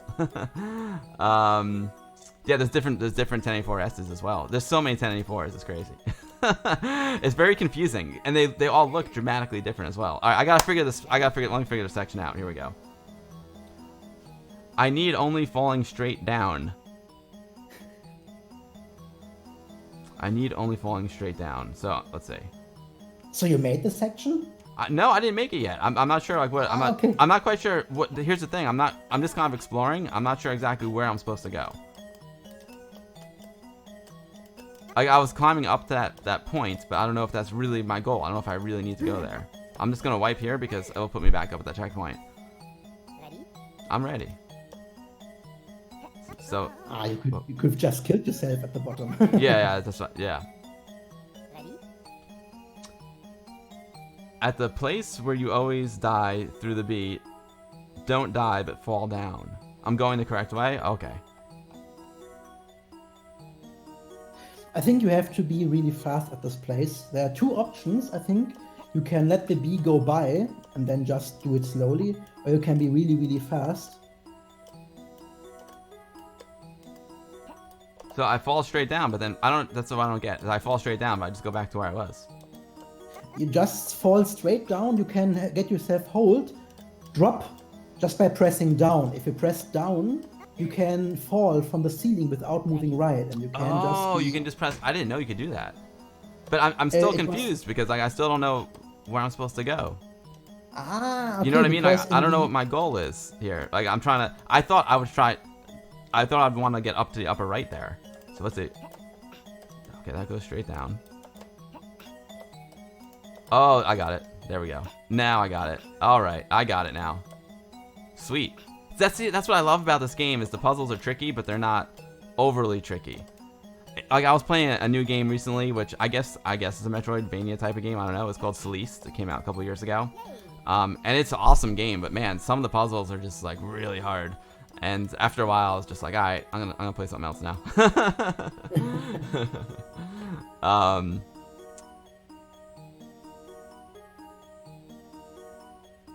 I figured it out, Brother Bill. I made it. I made it through. So how far along in the game am I? About 10%. 10% into the game. I would say yes. I would say. Wow. This I game. mean, maybe I'm mistaken. Maybe some other guys who've played it maybe also make a suggestion about the percentage. But you haven't even really beat even the first boss. So. Oh, there's bosses in this game too, huh? All right, I'm gonna have to focus and step up my game here. The nice thing don't about come the this bosses, way. No. you of course have to beat them somehow, and I came up with the idea that you can't really hurt the bosses, but make them hurt themselves. So That's cool. So yeah, then again, if you're just joining the stream, that's a really cool concept in this game. Is you don't actually shoot or kill anything. You just have to avoid the bad guys, which it's a very refreshing concept, Slamy. I really like that a lot. All right, I'm stuck in there again. Ready? 10% into the game. Wow. Woo! There are 4 worlds, but I've already seen 3 of the worlds. I mean, I only was in World 1 for a brief moment before I fell down into the depths of the earth.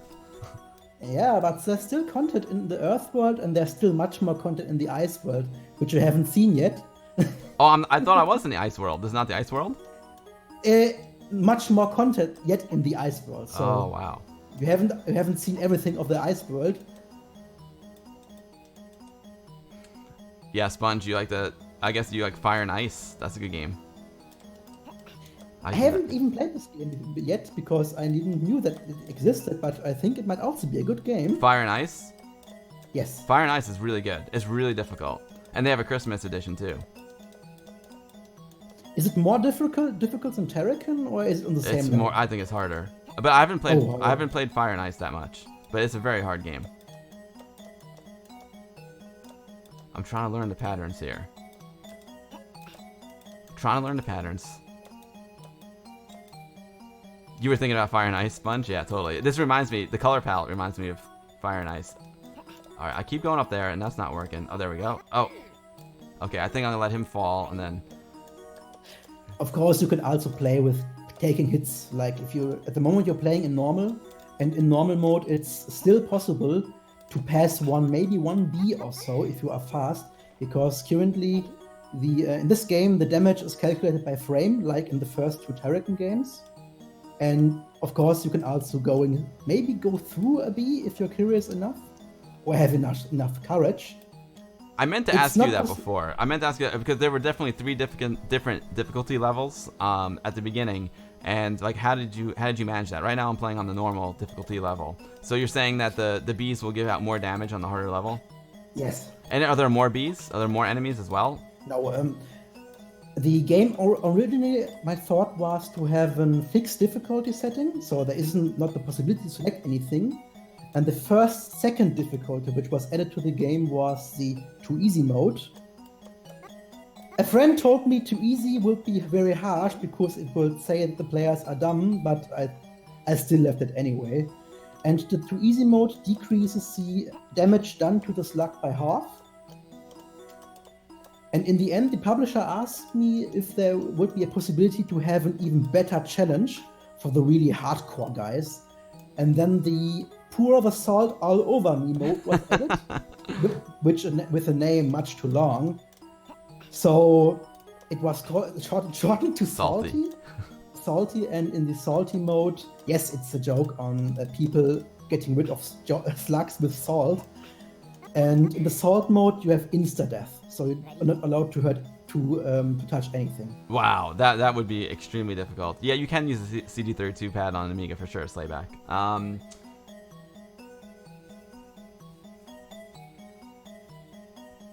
There was a question about the pad? He was asking if you can use a CD32 pad on a regular Amiga. Yes, you can, yep. But only with the hard disk version. Oh, for this game, you mean? Okay. Gotcha. Okay, because you need to have a different way of talking to the joystick port, and this was also only implemented by the way the CD32 does it. The driver actually is always present in your Amiga. It's I think it's the low-level library, and it's always present. So every normal Amiga is capable of utilizing the buttons of the gamepad of the CD32. I'm trying to learn the best way to go here. I think if I go deep. What is the best way to go here? There's definitely a pattern. There's a pattern that needs to be learned here. There's even a pattern to get through it without any damage, yes. But that's what I'm trying to do. I'm trying to get no damage. Because if I try for no damage, I'm going to get some damage. Alright, I'm just going through it with a little damage. There we go. Checkpoint. Oh, wait. Did I not hit the checkpoint? Ready? Oh, no. So, okay. So, I guess in order to hit the checkpoint, you actually have to be on the same level as the checkpoint. Oh, yes, we have to be on the ground level. Well, now I did it once. I can do this. I can do this. I got it. I got my strategy now. I took a little damage there, but here we go. I mean, I feel a little guilty there because I did take some damage, but what are you gonna do? And it's, you know what's funny? These guys here, when they turn into the triangle, he looks like an angry pizza. I don't know why. He looks like an angry pizza to me. I'm in New York. We like pizza here. These guys are ambitious. During the publishing process, my publisher asked me if this was a sound effect from Super Mario 64, because there are these guys called Tromps, which do the very same sound effect, but I can promise you it was always my voice. It's your original sound effect. Whoops. Yes. Ready? I'm ready. That's cool. So I found the lever. I saw that lever before. So I'm gonna throw that lever. I'm assuming that I have to throw that lever. Ah, no. Well, now I know. Now I know what to expect. Oh, I thought I could just turn around. All right, Ready? I'll do it. I think I can turn around if I'm faster. I was too slow. So, Slamy, do you play you play modern games as well? I heard you mentioning Steam because it reminds me, for some reason, this game reminds me a little bit of Celeste. Sleaze, I don't know that game. Okay, I just. But I also, of course, play modern games like I'm really going for Doom Eternal, I think, but the problem is my PC is not strong enough for that game at the moment. At the moment, I'm playing Freedom Planet on the Switch, so I'm also playing on especially indie titles. I Because love I indie think titles. that indie titles get really close to the style of games we had back then. Nice platformers. I like oh man, my brain stops working after 2 hours into the stream. I'm not even there yet. What's the game? It's I'll think of it. There's some really good indie games. It's on the Switch as well. It's ruthless. Like you have one life. I'll think of it. But look, I'm upstairs now. I see some fresh air. I see the blue skies. Explorer, you like pizza too? I love pizza. Everyone likes pizza. Yeah, this does look like Trap Runner as well. Not look like, but it reminds me of a little Trap Runner. Oh, that great question from Salka. I'm sorry, I have no idea how to pronounce your name. Salkarafin90 is asking you what games inspired you to make this game. Yes, the inspiration was mostly the game Snailiad. If you play the game Snailiad, you really will see the correlation because it's also a game about slugs. It's also Metroidvanian, and the original idea I had in mind was to port Snailiad to the Amiga, which would have been more difficult, so I just went for a more original design, because you might see that Tiny Little Slug doesn't have any 8-way scrolling like Turrican does, to keep the game more simple, and you have to make sacrifices to make a Metroid-style game without having any 8-way scrolling. Yeah, I did bad. I think the best way at this point would have been to just kill yourself without getting the checkpoint. Oh, let me try that. Yes, then way will be in the top again. Oh, it pushed me back at this checkpoint. Okay, I got it. Yeah, because I fell really, really far. Dark Souls, that's the game I was trying to think of. No, not Dark Souls. I haven't played Dark Souls yet. Is it good? Dark Souls is really hard. Now I'm trying to think of this game that it's I can't think of the name of the game. I'll think of it. It's an indie game. It's on the Switch. It's on PC. It's really good. I'm supposed to go right. Was I supposed to go up here? I'm trying to remember where I was supposed to go. Yeah, I was supposed to go up here. I keep going left. Yo, what's up, Bobby Fat Gun? How's it going? If you are just joining the stream, we are playing Tiny Little Slug, and we've got the developer with us, Slamy. We also have the graphic artist with us in the chat. I feel bad. I keep forgetting his name, the Explorer. And Ernie76 is also part of the team, and Ernie did the box art. So this game is available. What's that? This game is available as a digital download and as a physical release. What were we gonna say? Do you want to have tips for progression? Sure. I'll do. Just so the folks can see more. Go left again, and go down. Left and down. Yes, left and down. So I'm up. I know you're on a delay, so I'm up upstairs now. Okay. Right now I'm just kind of I'll just let it sit here for a second. I'm upstairs now. I see the sky. There's still ice. It's still a little cold. Just go down. There is a small passage going down, because if you just go left, you get back to the Earth world. You can return whenever you like, but if you really want to progress at the game at this place, you have to go down to the boss. Down to the boss. Okay. He's asking if you're really into snails. He did mention this earlier, but you might as well mention it again for the new folks who are joining the stream. Actually, I have a little snail affinity. Yes, I really liked slugs when I was a little child, because I just think they were cute animals. Because I don't know. I think you can take lots of deep inspiration from slugs, because they have no haste. They are slowly progressing, but maybe with thought, or maybe not with thought. I don't know. But I think slugs and snails are cute.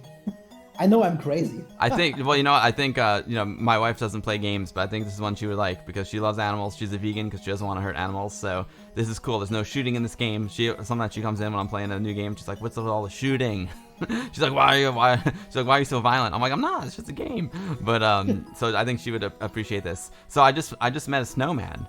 Something is rather wrong here. Maybe the magnetic force field of something big and strong is disrupting space, time, and the flow of the Amiga DMA. Whoa.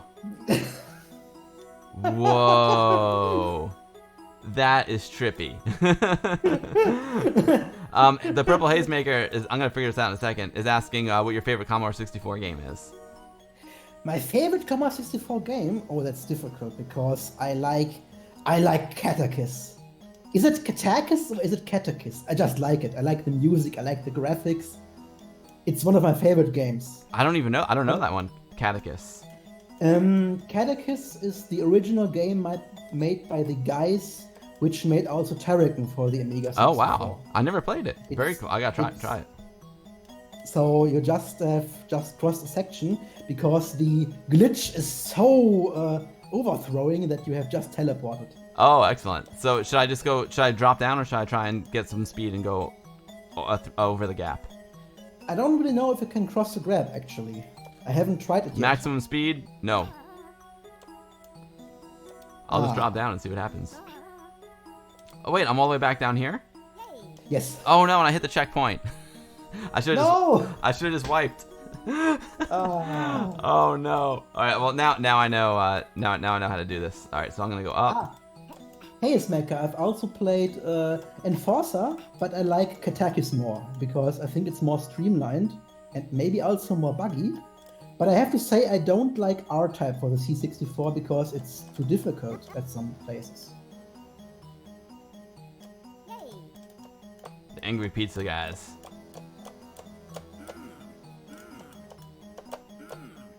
I knew that was coming. I have to say I don't like Catechus for the Amiga because I think it's not a very good game. But in the end, it was the same team which made R-Type for the Amiga, so it was good. It was really, really good. I love R-Type. Down. Down to the pass. Not up, just down. Oh, I'm up at the snowman again. No, get down, because after the 3 twomps, you just go down, because at that place you have a small pathway. I have to go down. So right now I'm at the snowman. Yeah, please go right again. Please go down again, and then go left and then down, because that is the place you need to go. Okay, so I go down. I'm going down. I like the fresh air though. So I went down, and now do I go straight across on the left? You just go down, and then you get. I don't see where you are at the moment. There is a face, and just go down in the. I'll go down. I'm at the face. I see a face. Then you just go down at this place. I mean, there is a pathway down. Oh, okay. I'm in a new place now. Wow, this is tricky. So it looks like I'm gonna go down and to the left. Let's see. I've got 84 health. These little rascals are coming. Here we go. Oh no. Okay, well, at least now I know what I'm supposed to do. All right, cool. So I don't go up. That's the whole trick. But then if I didn't go up, I wouldn't have met the snowman. I wouldn't have gotten the time warp. Yes, you can only see the snowman at that point in time, because maybe at some point in time you resolve the issue with the. I think we're gonna have to. We have a lot of issues to resolve here. We got a snowman. We got a snail that needs a shell. All right, let's see. There we go. I'll get that checkpoint. Nice, and there's another chili pepper up there. Whoa, uh-oh. It took over. I'm not moving. Oh, wait, is this a boss fight? Yes. Whoa. Oh, whoa. It looks like the boss can get hurt by these icicles. You're right. Okay, he just killed me. But can I get that chili pepper? Yeah, boys. I got the red hot chili pepper. Gonna melt the sucker. The chili pepper actually is an artifact from a very early version of the game, because you could boost yourself through the game without getting the other chili pepper. But I think it's currently in the release version of the game not possible anymore. except if you play on too easy. The Slug should have a weapon. No, it's the whole idea, Amix, is that there's no weapons. It's a peaceful game. It's cool. It's different. Captain John Archer. Currently, I am using the Monster Mini Joystick from Monster Joysticks. If you do -- joystick in the chat, it'll link you to them. They're Sandwall arcade parts, and I love this stick. It's great. I like all different kinds of joysticks. I went with the Monster today. Okay. I think that's one of the difficult things by designing a game, if it is playable with a gamepad and with a joystick, because I don't use any joysticks, I only use gamepads. I use for me it all depends on the game. Like for an arcade game, because this is an arcade stick, this works really, really well. For other games, I go use my old Wyco bat joystick. And for some games, I don't really use the D-pad that much. I'm not a big D-pad guy.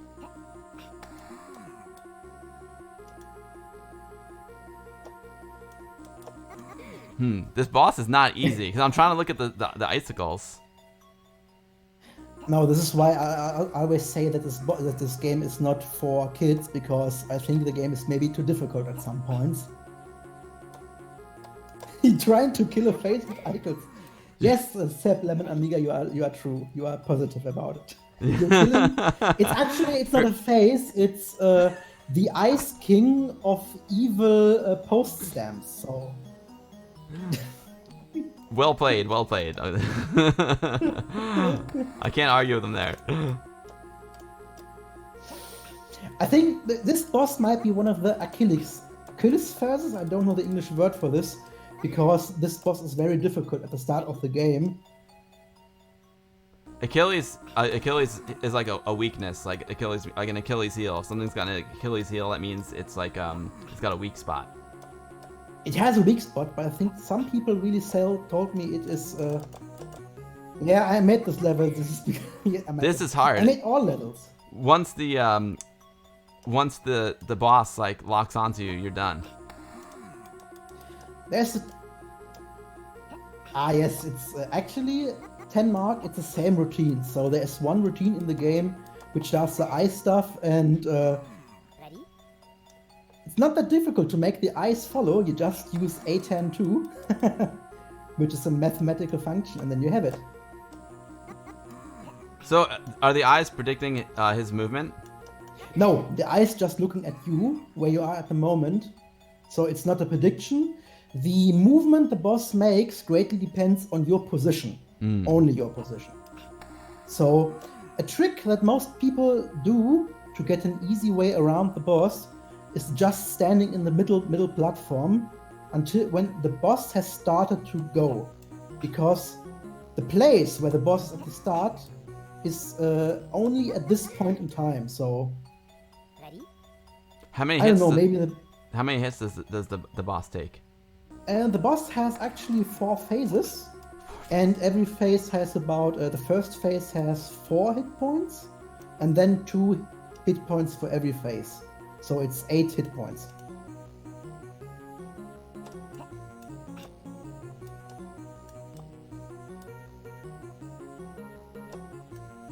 Come on, get over here. Yes, you can actually slow down the boss a bit if you know the positions where you must be in. Yeah, Spooky, he did a great job with this. I totally agree. And Explorer did all the graphics. Explorer did the graphics, Slamy did the coding and the music, and Ernie did the box art. So, 3-person team.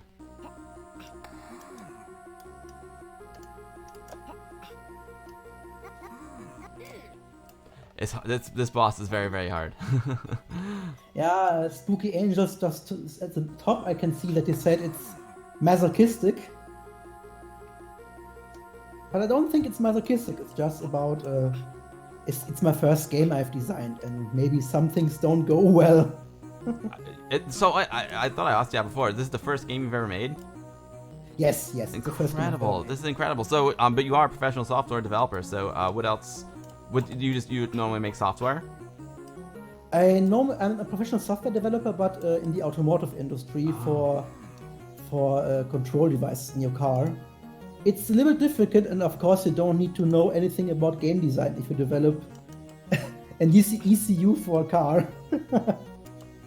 I did a job for a German car company. I did a job for Volkswagen. I'm For learning. Volkswagen? Oh. Yeah. It was great. They were really fun to work with. So it looks like these posts like hold them up. Yes, actually, the boss is always looking for you and trying to get you, and you can always. They are safe though. Oh, I wouldn't stay there. Yes, there are always safe zones at the boss that you can use. There are actually multiple strategies to beat this boss. There are safe ones. There are fast ones. And I think you have just progressed to phase 2 of the boss. Well, I'm learning that. I didn't know he got stuck up there. Now I know. And knowing is half the battle, as G.I. Joe says. G.I. Joe. Yep.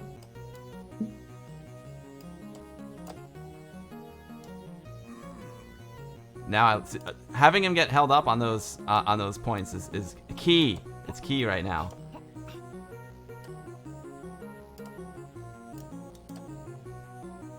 Yeah. You're going down, evil face man. You are going down. This tiny little slug's got your number, buddy. Oh no! I didn't. I started talking trash, and I failed. All right, we'll get him, Sluggy. Oh no, you got stabbed by the icicle. Yeah, that was bad. I'm so sorry. I'll get him. We'll get him. I'm not worried. Slamy. We'll get this guy.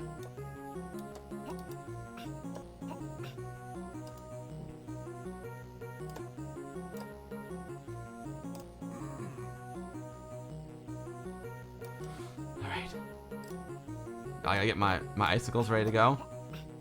Oh, he didn't trigger that one. I think this is maybe the reason because people say that the game needs a save system. But I can assure you, if you have learned the algorithms of the boss once, you can beat it every time. So, like with every game, I think. Sure. I'm trying to learn it. I mean, it's like with Turrican. If you lose all your lives, you get reset to 0.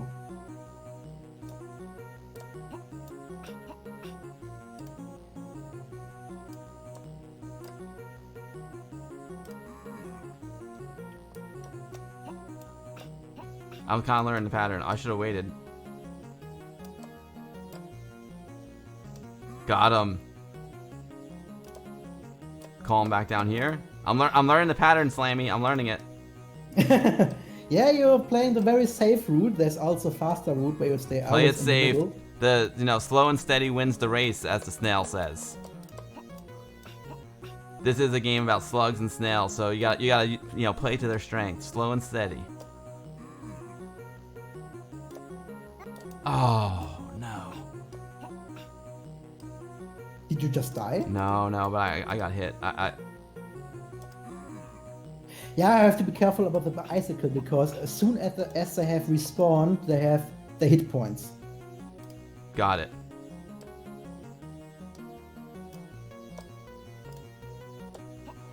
Come on down here, big boy. Let's play. I waited too long. Oh no! Those green dudes appeared. Yes, there appeared green dudes. It's the last phase of the boss. I thought it was just me and the boss. Oh man. Yeah, it was coded in C. Skull. It was coded in C. All right. I'm getting there. I like the progression. We'll get this guy.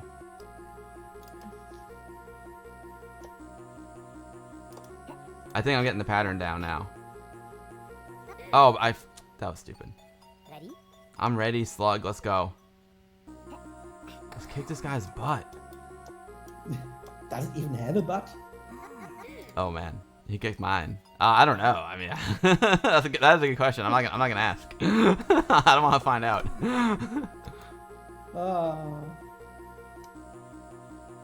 Yes, the music is an actual Amiga mod. If you are into ripping, you of course can just extract the mod files.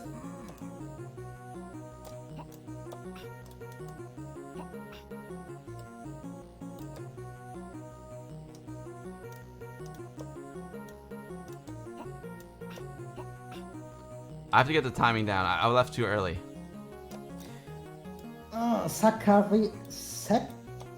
Skalkarafani 90. Sorry if I pronounced the name wrong.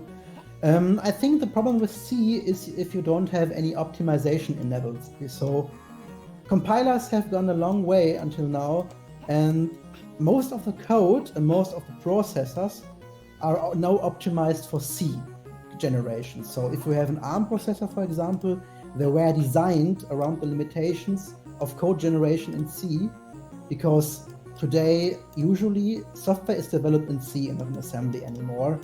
And even the GNU compiler for the 68K target is really, really good at its job.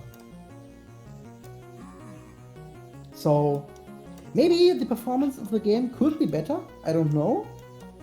But in the end, it worked out. So it feels great. It feels great to me, Slamy. Like it feels awesome. I haven't been counting the hit points, but man, this guy takes a lot of hits. Now, does my health regenerate? My health doesn't regenerate, does it? Oh man. I guess I have to drop down. I got to this point with those green guys again. And the point where the green guys appear is it's really, really best to be at the bottom. But of course, then you are not in the safe zone anymore. But if if the boss is at the bottom and you are as well, the boss won't be moving. So you can use this knowledge as your advantage. So if can you repeat that again? I was reading the chat. Sorry. Oh, I'm sorry. If you have the green guys appearing, and there's one nice thing about this boss: if you are at the bottom and the boss is at the bottom at the other side, then the boss doesn't move, and you can use this as your advantage, because then you can see in a quiet moment where the green guys are.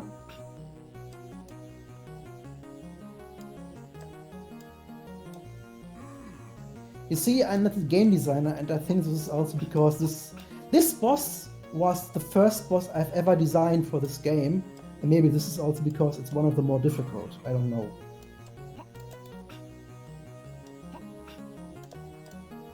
The game does currently not have an outro, so if you play the game, you get the credits, but you don't get any video or so which tells the story.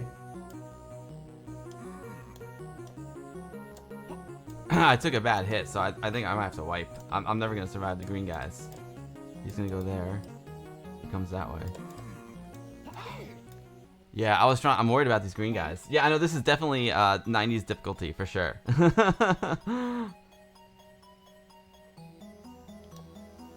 It's really hard, Ernie. Like I can't. I only speak English, and after a couple hours here under the lights on the stream, I can't speak English anymore either.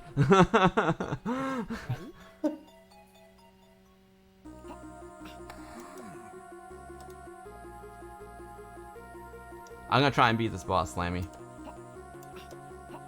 But I'm worried about these green guys. I don't have a strategy for the green guys yet.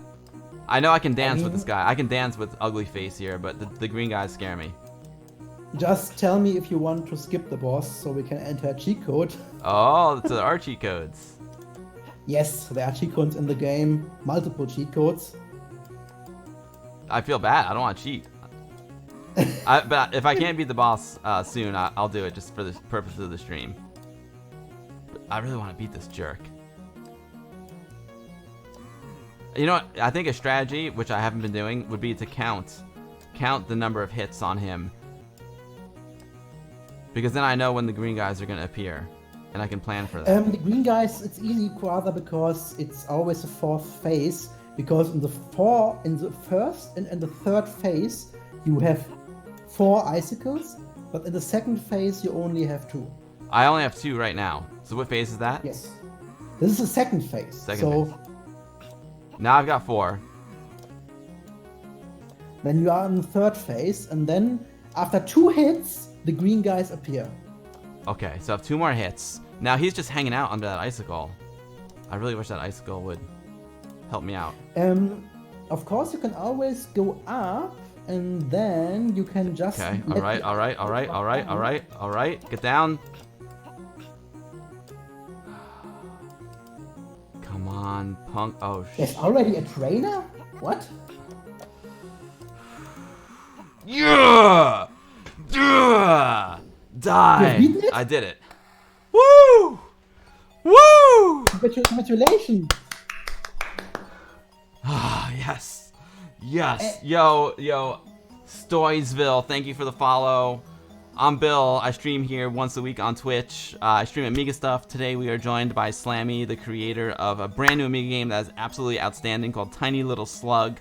Slamy's here to answer your questions. If you want to support Slamy and his team and support development of new Amiga games, do !game in the chat, !slug, or !buy, and you can go buy this game and support these guys. These super cool guys, man. Super talented guys. This is awesome. Slamy did the music and the coding, and Explorer did the graphics, and Ernie did the box art, man. This is a small but tight team. I like it. Sponge, it's a really cool game, right? I'm gonna go left. I'm guessing I should go left here. Please give me a checkpoint, Slamy. Please. You get a checkpoint, don't worry. Here's the Linux. Here's the Linux dude. Here's the penguin. Yes. The slug has found an obese plush penguin which looks happy with its life and is probably a mascot of some great invention in another universe. Woo! We got the Linux dude. Nice. Woo! Was that a checkpoint? No, I'm still not healthy, Slamy. I'm still not healthy. Don't worry. You don't see any enemies before you get to the next checkpoint, so everything's alright. Okay. Everything's gonna be alright. I like it. Do I have to go back to where the boss was? Yes, Okay, you have to go back. There is no boss anymore, don't worry. Okay. Jamie Morgan Just Games. Jamie, you're gonna love this one. You're gonna love this Tiny Little Slug, Jamie. You're gonna be ordering this thing. Don't even bother. Just go like right now. Just go order right now. You're gonna love it. It's a good one. I just beat the first boss. So do I have to go? All right, let's see where I have to go. I have to go back up. Yes, because I think you have the plushie. The plush. Oh, I have to return him to someone, right? Yes.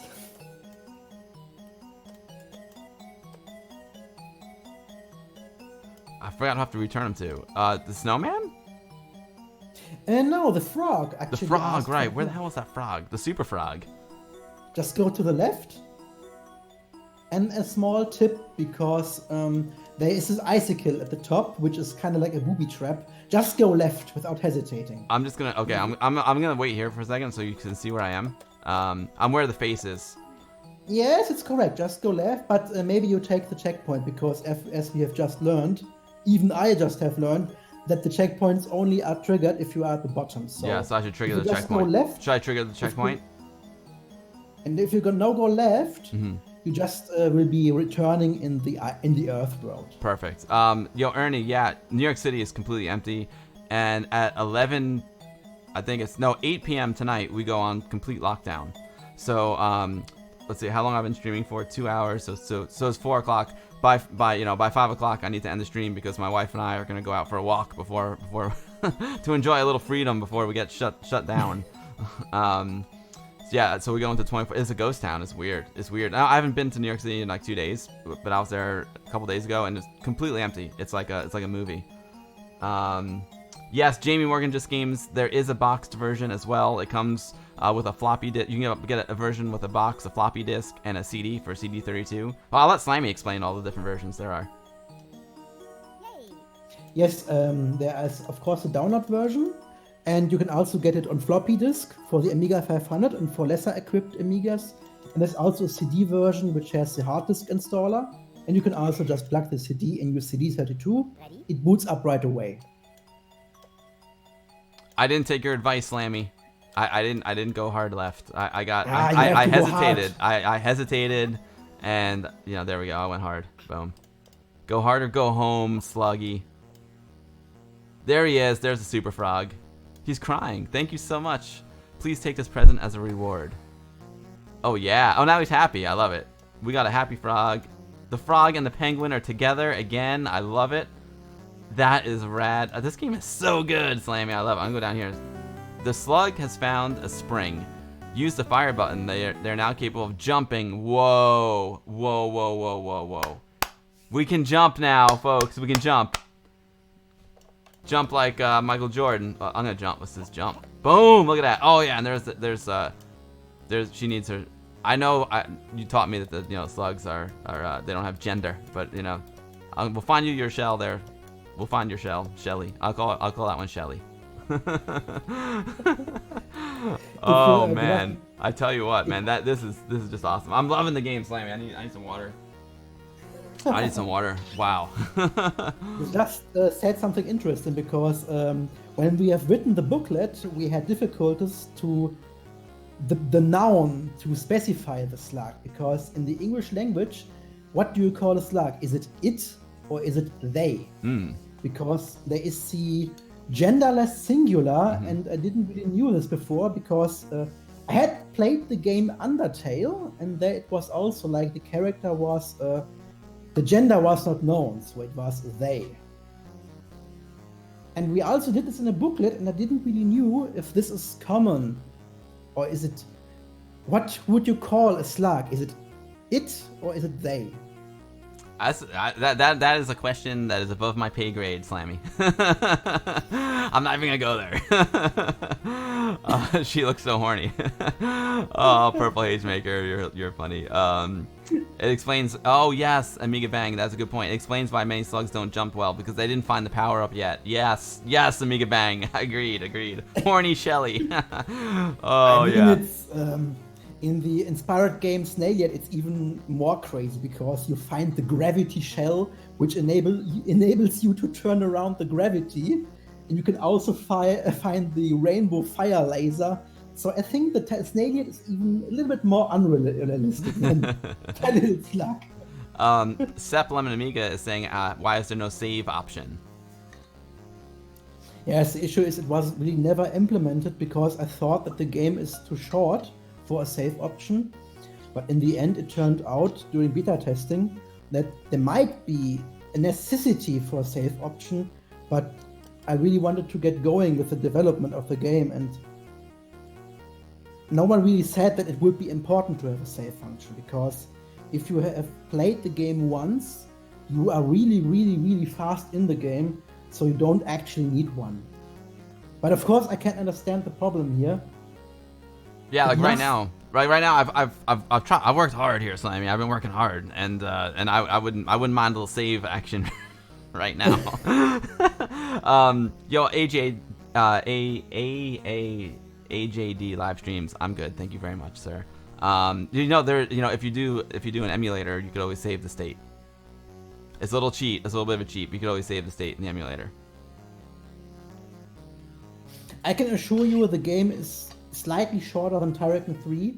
If you can, if you at least have some knowledge about the game, you can really do it in one sitting.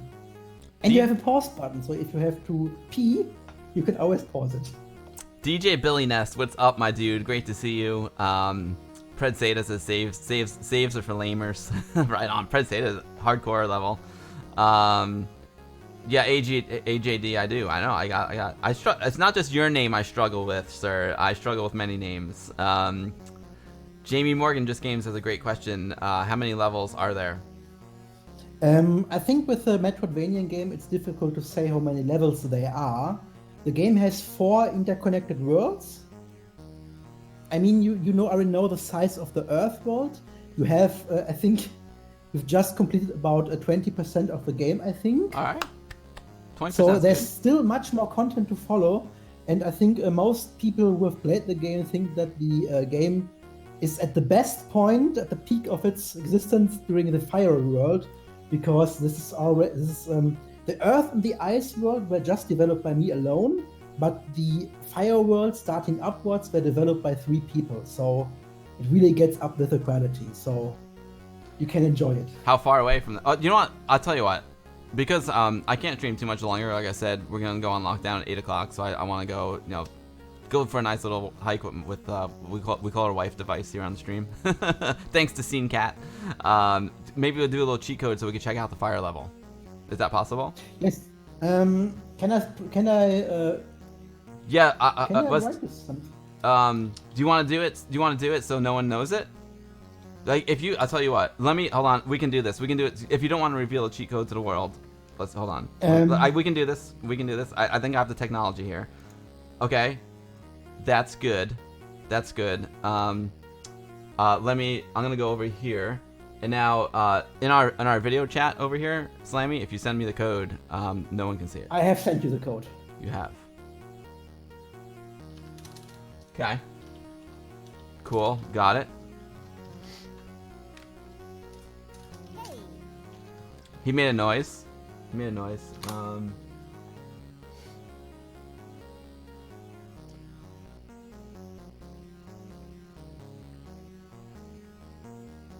So the game has a wall hack cheat. I'm hitting the code, so last key that you put, and I'm not sure what I should do next. I'm hitting the last key.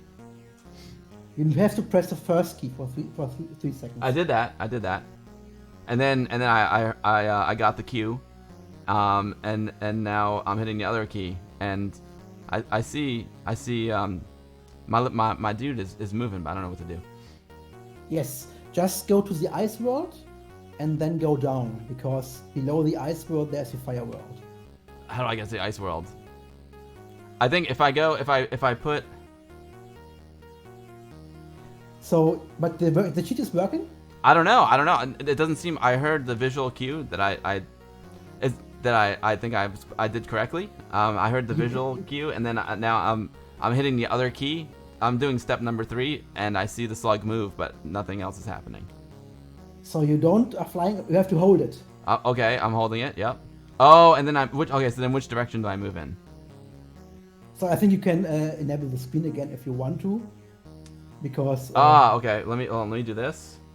I'm being very, very careful here. I don't want to. It's rather cute to see, so I think it doesn't hurt. Okay, so we'll do this. Okay. All right. I got the finger on the trigger. What do I do now? Just go to the ice world. Go right. Go right. Oh, look at that. Got and it. If you are at the ice world, go down to the pokers, the prizes, and then you will see a small hole in the ground, and then you can see the. How far right do I go in the ice world? Just go as right to go into the ice world. I'm in the ice world. Then just go down. Oh, I don't know if I'm in. I mean, I'm in the where I was before, but you said that wasn't the ice world, right? It's if you are in the ice world at the moment, just go down, and then you will be in the fire world. Can I still? You are in the ice world. Just go down at the moment. I can see it at the moment where you are. Okay, it's loading. Whoa. Okay, this looks like a fire world. Oh, I love the music. Jamie, I usually don't use cheats, but being that I'm not gonna have time to get here on the stream, I went with the cheat. So now what do? Should I just drop down to that checkpoint? Just go to the left, because there is like an octopus or so, and then you should drop there, because this is the starting point, the official one for the fire world. Oh, now can I take damage when I'm in this god mode? No. Oh, okay. At the moment. So I just I'm in the fire world and I'm going left. Oh, I hit the octopus. Yes. I have a friend down there. Let it go at the moment, because then this is the official start. Okay. Start of the at this. Make sure to get every bottle of water. I need to get the water now. Okay. Where am I? Okay, so I'm next to the octopus. He's got a nice hat. I like that fedora. Yo, yeah, DJ Billy Ness, this game is amazing. It is awesome. I love this game. It's so good. It's so creative. Like a game in which you don't have to shoot. There's enemies, but you don't shoot them. It's great. Oh, man. Thanks for giving me the pass on that one, Purple Haze and Jamie. Alright, so here we are. We're in the fire level. Fire! It's like a toaster effect. If you saw my toaster video, you got some fire effects going on. Okay. In the beginning, we also had a fire effect there, because there was a wave going down from the bottom of the screen up, but most people were struggling with it because it kind of strained their eyes. I don't know. So I get rid of the effect in the end. You know what? This is a whole. I love it from an artistic standpoint. I love the lava that's flowing. This is the first time I've seen something in the foreground. So I've seen, the playing field and then depth in the background. But this is the first time I'm seeing something in the foreground, and it's really, really nice. So you have like foreground lava, then you got the game, and then you have background lava and background molten walls. I love it. But I think it's very similar to the effect you can see in the game Apidia, because there were grains of Wheat, yes, there's wheat in the foreground scrolling by, so it's a very similar effect, but the thing is that the sprite here changes, so the pointer of the sprite is constantly changed to get the scrolling effect. Predseda's got a great question. He said there was a heatwave effect in the demo. Was it removed? Yes, it was removed because during presentation times we had, as we made this game, we were on the Doreco and on the Amiga 34 conventions, and people were struggling with the effect. They were just saying that it looks awful and it hurts their eyes. So in the end it was removed. And the removal made also room free in the copper list to have these the color lines at the bottom and the top, at the top and the bottom of the parallax of the sprite. So it didn't hurt in the end. So I don't know. Maybe the people which are screaming are the loudest at this point, and they should just left it in. But in the end, it didn't make the cut. Yeah, the transparency is awesome. I totally agree, DJ Ness. Totally agree. Amiga Bank says people complain about anything unusual.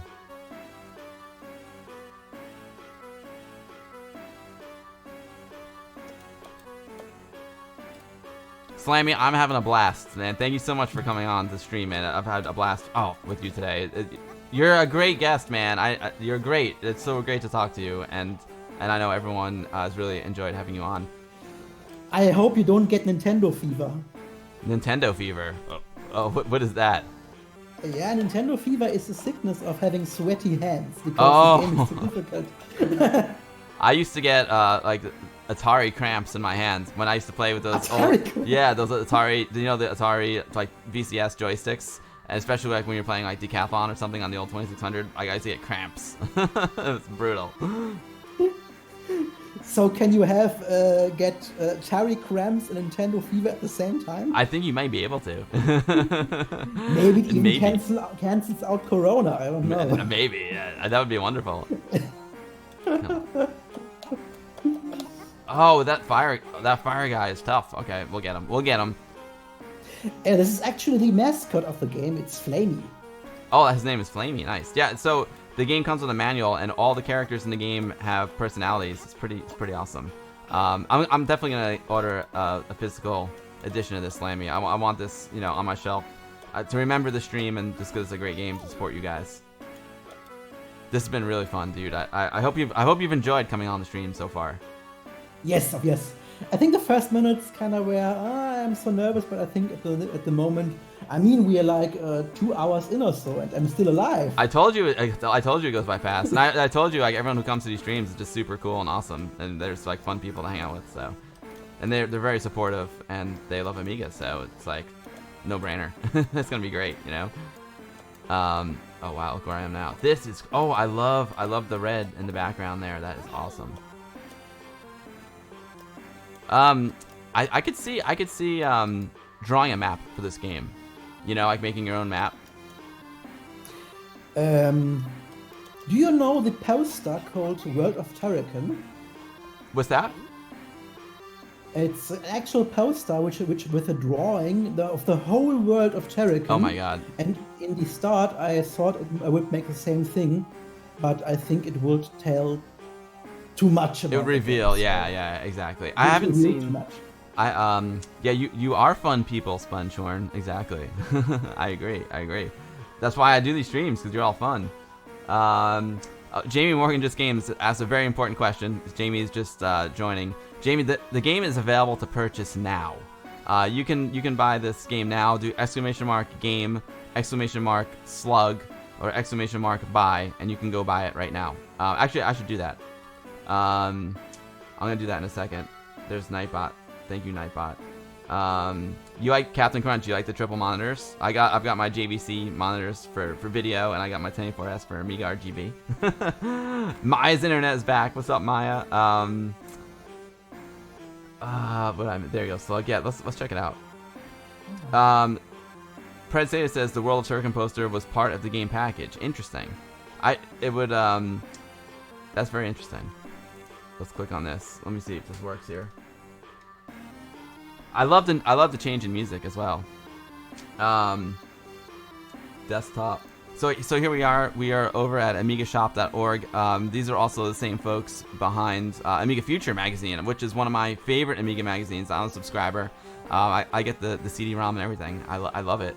So you can head over to the link that's there in the chat, and you can purchase the mouse pad for €3.5, or you can purchase the game by clicking here, and you can order many different versions. There's CD plus floppy plus a download version for €32. There's a CD and download version without the floppy for €29. There's a floppy only version with the floppy and download version for €29, and then there's just downloadable only for €19. And you can see like the package is super cool. Slamy, do you want to show us the package again? Because it's really, really nice for the folks who were joining late. Yes. Yeah, I'm almost done. Oh, great. Yeah. Thank you. Yeah, I went inside. You're not on the camera now, so you can come in. And my wife is here. So my friend, I'll get to it in a second. You're not on camera. You Hello. can bring it in. Okay. Okay. Sorry, guys. So Slamy, go ahead and show us the physical edition. So we have the diskette, the floppy, we have the booklet, and we have a CD inside the Jabber case. It comes in a nice box. I think the color of the floppy varies, but it's not possible to get the same colored floppy every time. So because this is a new old stock. And then we also have the booklet, which of course comes with instructions about how the game how to get it running, about the story of the game, about some troubles you could have with the game, like having to put a tin can of paint on the CD32. It's a nice artwork in the middle, made by a friend called Alex. And we also have the whole manual again, but in English. So this manual is German and English bilingual.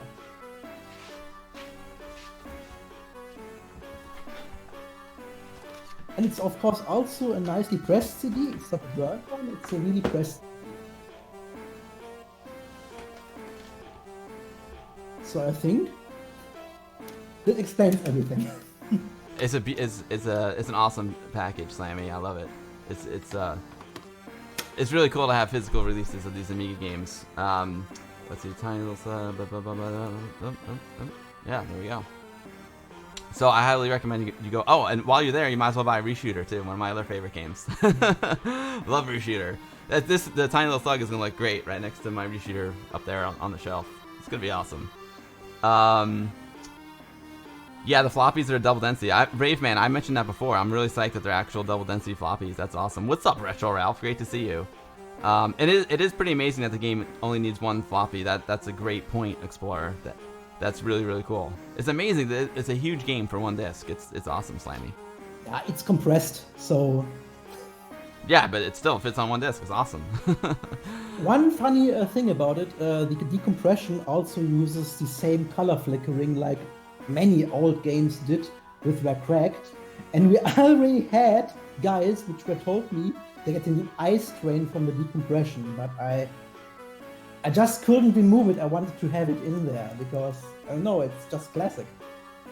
I feel you. I'm glad you did that. Yo, Retro Ralph, thank you so much for the subscription, Retro Ralph. I appreciate that very, very much. Ernie said for the inside, the original was a pencil drawing, and then he colored it in Photoshop and added some effects. That is so cool. That's so cool. 10 Mark, just the box edition of Reshooter is great. I totally agree. K Indiana wants you guys to purchase the rights to Turrican 4. Cool. Overhead.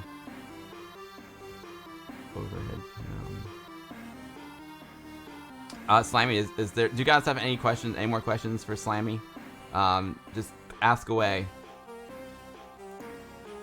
In the meantime, Slamy, once you're here, I don't know if he's here or not, but I got in the mail. You know, like times are tough right now with this coronavirus and everything, and last week, Scott from the Retro Bench was watching the stream, and he sent me like a little care package, which was super, super awesome of him. Slimy, this is how cool like the Amiga community is and how awesome the people who come to my streams are. He sent, he knows that my wife is vegan and very healthy. I'm not totally vegan, but I'm getting there. He sent me this rad mug that says, Romaine calm and let us carry on. So even though, yeah, so that's so cool. So I'm drinking a little coffee from it right now. So Scott, thank you so much, man. That was so kind of you. And he sent this awesome box, man. Look at it, this box. He sent me this huge box. The Good Grocer. I'm gonna switch over to the overhead camera real quick. Yeah, he sent me this awesome box from the Good Grocer, and like inside, it's all like healthy snacks. It's really cool. All kinds of like healthy chips, as healthy as chips can get. This box is packed full of yumminess. It was sent to you by someone who thinks you're pretty awesome. Enjoy. Well, Scott from retrobench.com, I think you're awesome, my man. So you're super cool. I'm gonna do !shop in the chat. That will give you a link to Scott's website. It will also give you a link to the future was 8bit.com, who's giving away a free game in honor of the coronavirus. They're giving away Rodman, which is an amazing game. It's a game that we had a Rodman competition at our Westchester Amiga user group party last summer, and those guys are super supportive of my stream as well, and really awesome dudes. !shop. Oh, and there's also a link to my buddy Lucas's shop as well. Hey, it didn't work. Did someone use it already? There we go. Buy awesome stuff here. So yeah, Scott, man, I don't know if you're out there right now. If you're watching the VOD, thank you so much, Scott. Awesome stuff. Retrobench.com. Recap your Amiga now. So that was super cool. I was blown away. I was blown away by the gift. Thank you, Scott. Thank you. Slamy, do you have anything else you'd like to add to the stream? Anything that I didn't ask you? I should have asked you. I don't know. There's still one question about how does the game fit on one floppy. I've used the byte killer compressor, so in the end the disk space went a little bit smaller and smaller, and I really wanted to have only one floppy. And byte killer is a compression algorithm which has assembly level decompression machine code, and you also have C code for the compression, so you can put it in your build system. So whenever I code something and I build it, I always get the compressed output of my toolchain. I hope this wasn't too technical. Oh no, that's great. That's the really cool thing about these streams is I try and keep it on like a higher level, but then you can get technical as well, because there's a lot of people who watch these streams that are way smarter than I am. So I want everyone to have a good experience. Everyone from beginners to advanced people. So, except. Go ahead. Sorry. Except that I think I can't add anything at the moment except stay healthy. Yeah, stay exactly. Inside the house, and we will do it together. Oh, Amix has got a great question. Amix from Amitopia magazine, my man Michael. Is there a demo that can be downloaded from Aminet? That's a great question. And the problem is, in the beginning of the development, I wanted to have like a demo or so, but in the end, the publisher didn't request one. So the question about the demo is the publisher allowing this? And at the moment, we only have agreed on a release trailer. There is no demo at the moment, but I think we can agree on something. If you make a review or something, maybe you can get it for free or so. I can't make promises at the moment. Of course, I have to discuss this with the publisher. But I think if you get in touch with me, we can work something out. Because a review is always something which boosts the popularity of the game. Yeah, hopefully you get some sales from this stream, man. I hope you guys get some sales. If you're, it's like times are a little bit tough right now with coronavirus and all, but if you happen to still be employed, which I'm not, unfortunately, but if you're still got a gig, man, support these guys. I try and support everyone who makes new games for the Amiga, so I'm definitely gonna pick up the physical copy of this game because it looks gorgeous, and I wanna see all the beautiful artwork. Yeah, dude, Slamy, I've had an absolute blast having you on the stream today, and I'm gonna have a lot of fun playing this game. I love it, man. It's so good. The difficulty seems just about right. Thank you. I hope everyone is enjoying their copy, which I've bought it so far. And yeah, thanks guys for supporting indie developers. Thanks for supporting Amiga developers. If anyone has any more questions, Jamie Morgan's definitely buying it. Jamie, let me know when you stream it. Jamie streams over there on YouTube, man. I'd love to see your stream, Jamie. Pred Zeta bought it. Nice, nice. Hopefully, Slamy, I appreciate your time coming on the show very much, and hopefully you had fun. At the very least, hopefully you had fun, and hopefully you get some sales from it too. Yeah, I had fun, totally. It was fun to talk to you. Amiga Mark, what are the names of some of the other games that have been released recently or planned to be released? Oh my god, Amiga Mark, I would have to be honest, I'd have to like read it. There's so many good games. There's so many good ones, Amiga Mark. Amiga Mark, tell you what, if you want, guys, you can join my Discord channel. I just put ! Discord in the chat. And if you have a question like that, Mark, I can like send you a link to all the new games. You know, the first one that comes to mind is Reshooter, but there's so many new ones. It depends how new, right? Worthy is a great new one. I'm a Skill Grid I got up there. I got Power Glove Reloaded up there. I got Tiger Claw. I got Rygar. There's so many. You know, I'm afraid to start naming them all because I'll forget some. And I try and play them all here on the stream. So if you want to know like all the new goodies coming out for the Amiga, please give me a follow, and I try and stream here once a week. Right now I'm trying to stick to a Sunday schedule, Sunday at 2 p.m. my time, which is New York City time. That translates to many different things around the world. So whenever I start today, it's kind of around the same time I start. I will. Yeah, no problem. I'll thank you, Amitopia. Amitopia is going to promote the stream and the game as well. Thank you. Amitopia.com is a great online Amiga magazine that Michael runs. It's awesome. Amitopia. If you want to drop your link, Mike, go for it. DJ Billy Nest is definitely going to buy this one. Nice. DJ Nest sends Amiga love. Thank you, DJ Nest. Yo, Cosmic Effects. Thank you so much for the follow. And AJD live streams. Thank you so much for the raid. I appreciate that. I'm just wrapping things up right now, but thank you for the raid, AJD. I appreciate it very, very much. Yeah, Amiga Mark, if you join the Discord, I can give you a link to like tons of games. Actually, if you go to lemonamiga.com, do !lemon, Mark, !LEMON. On their in their forum, they've got like a list of all the games that came out in 2019. It's really, really good. Lemon Amiga. Yeah, get your fresh squeeze of lemon goodness at lemonamiga.com. They have a great comprehensive list of all the games that came out last year. Cosmic Effects, thanks again for the follow. Comatron is one of my good friends. He's offering his services if you need any music for your next game. He's the one. I'm using his music in my theme song right now. He's great. At the moment we have one artist in discussion, but so the space is already filled, I think. But let's see. You never know. You could always use more music. We never know. Yeah. Never know.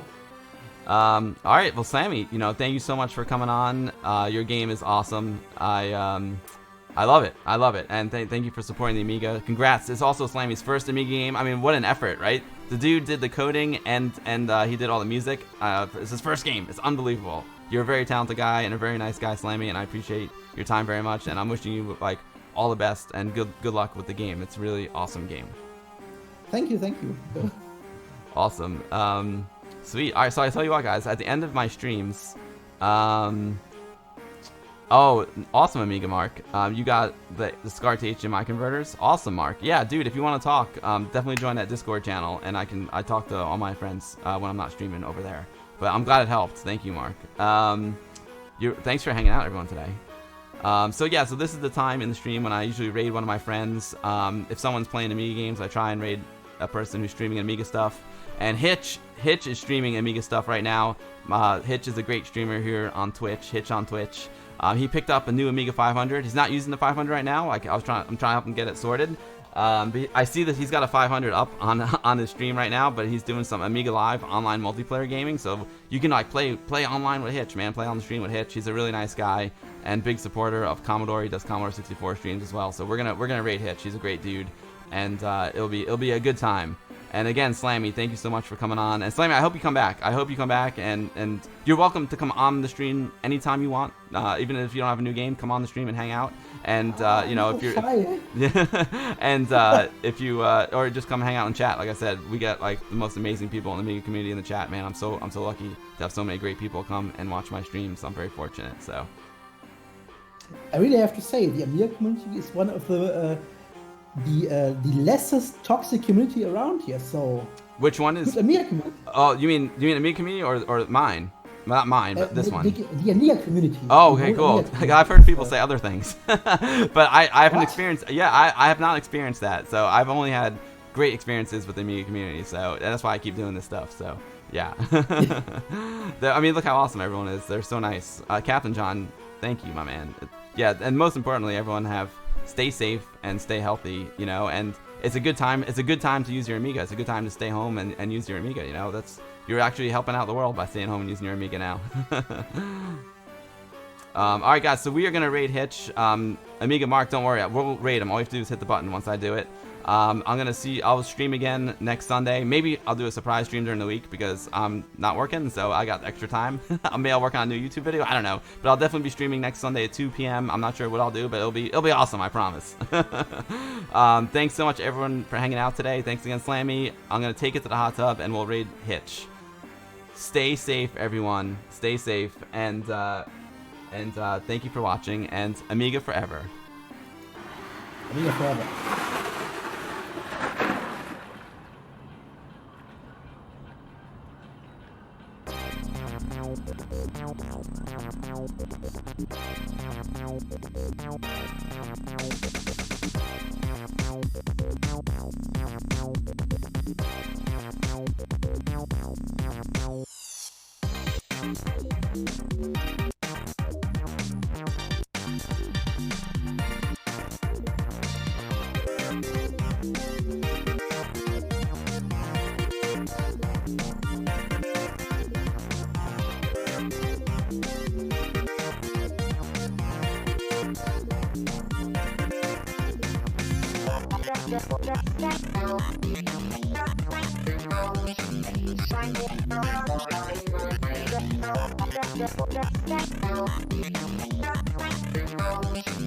Shine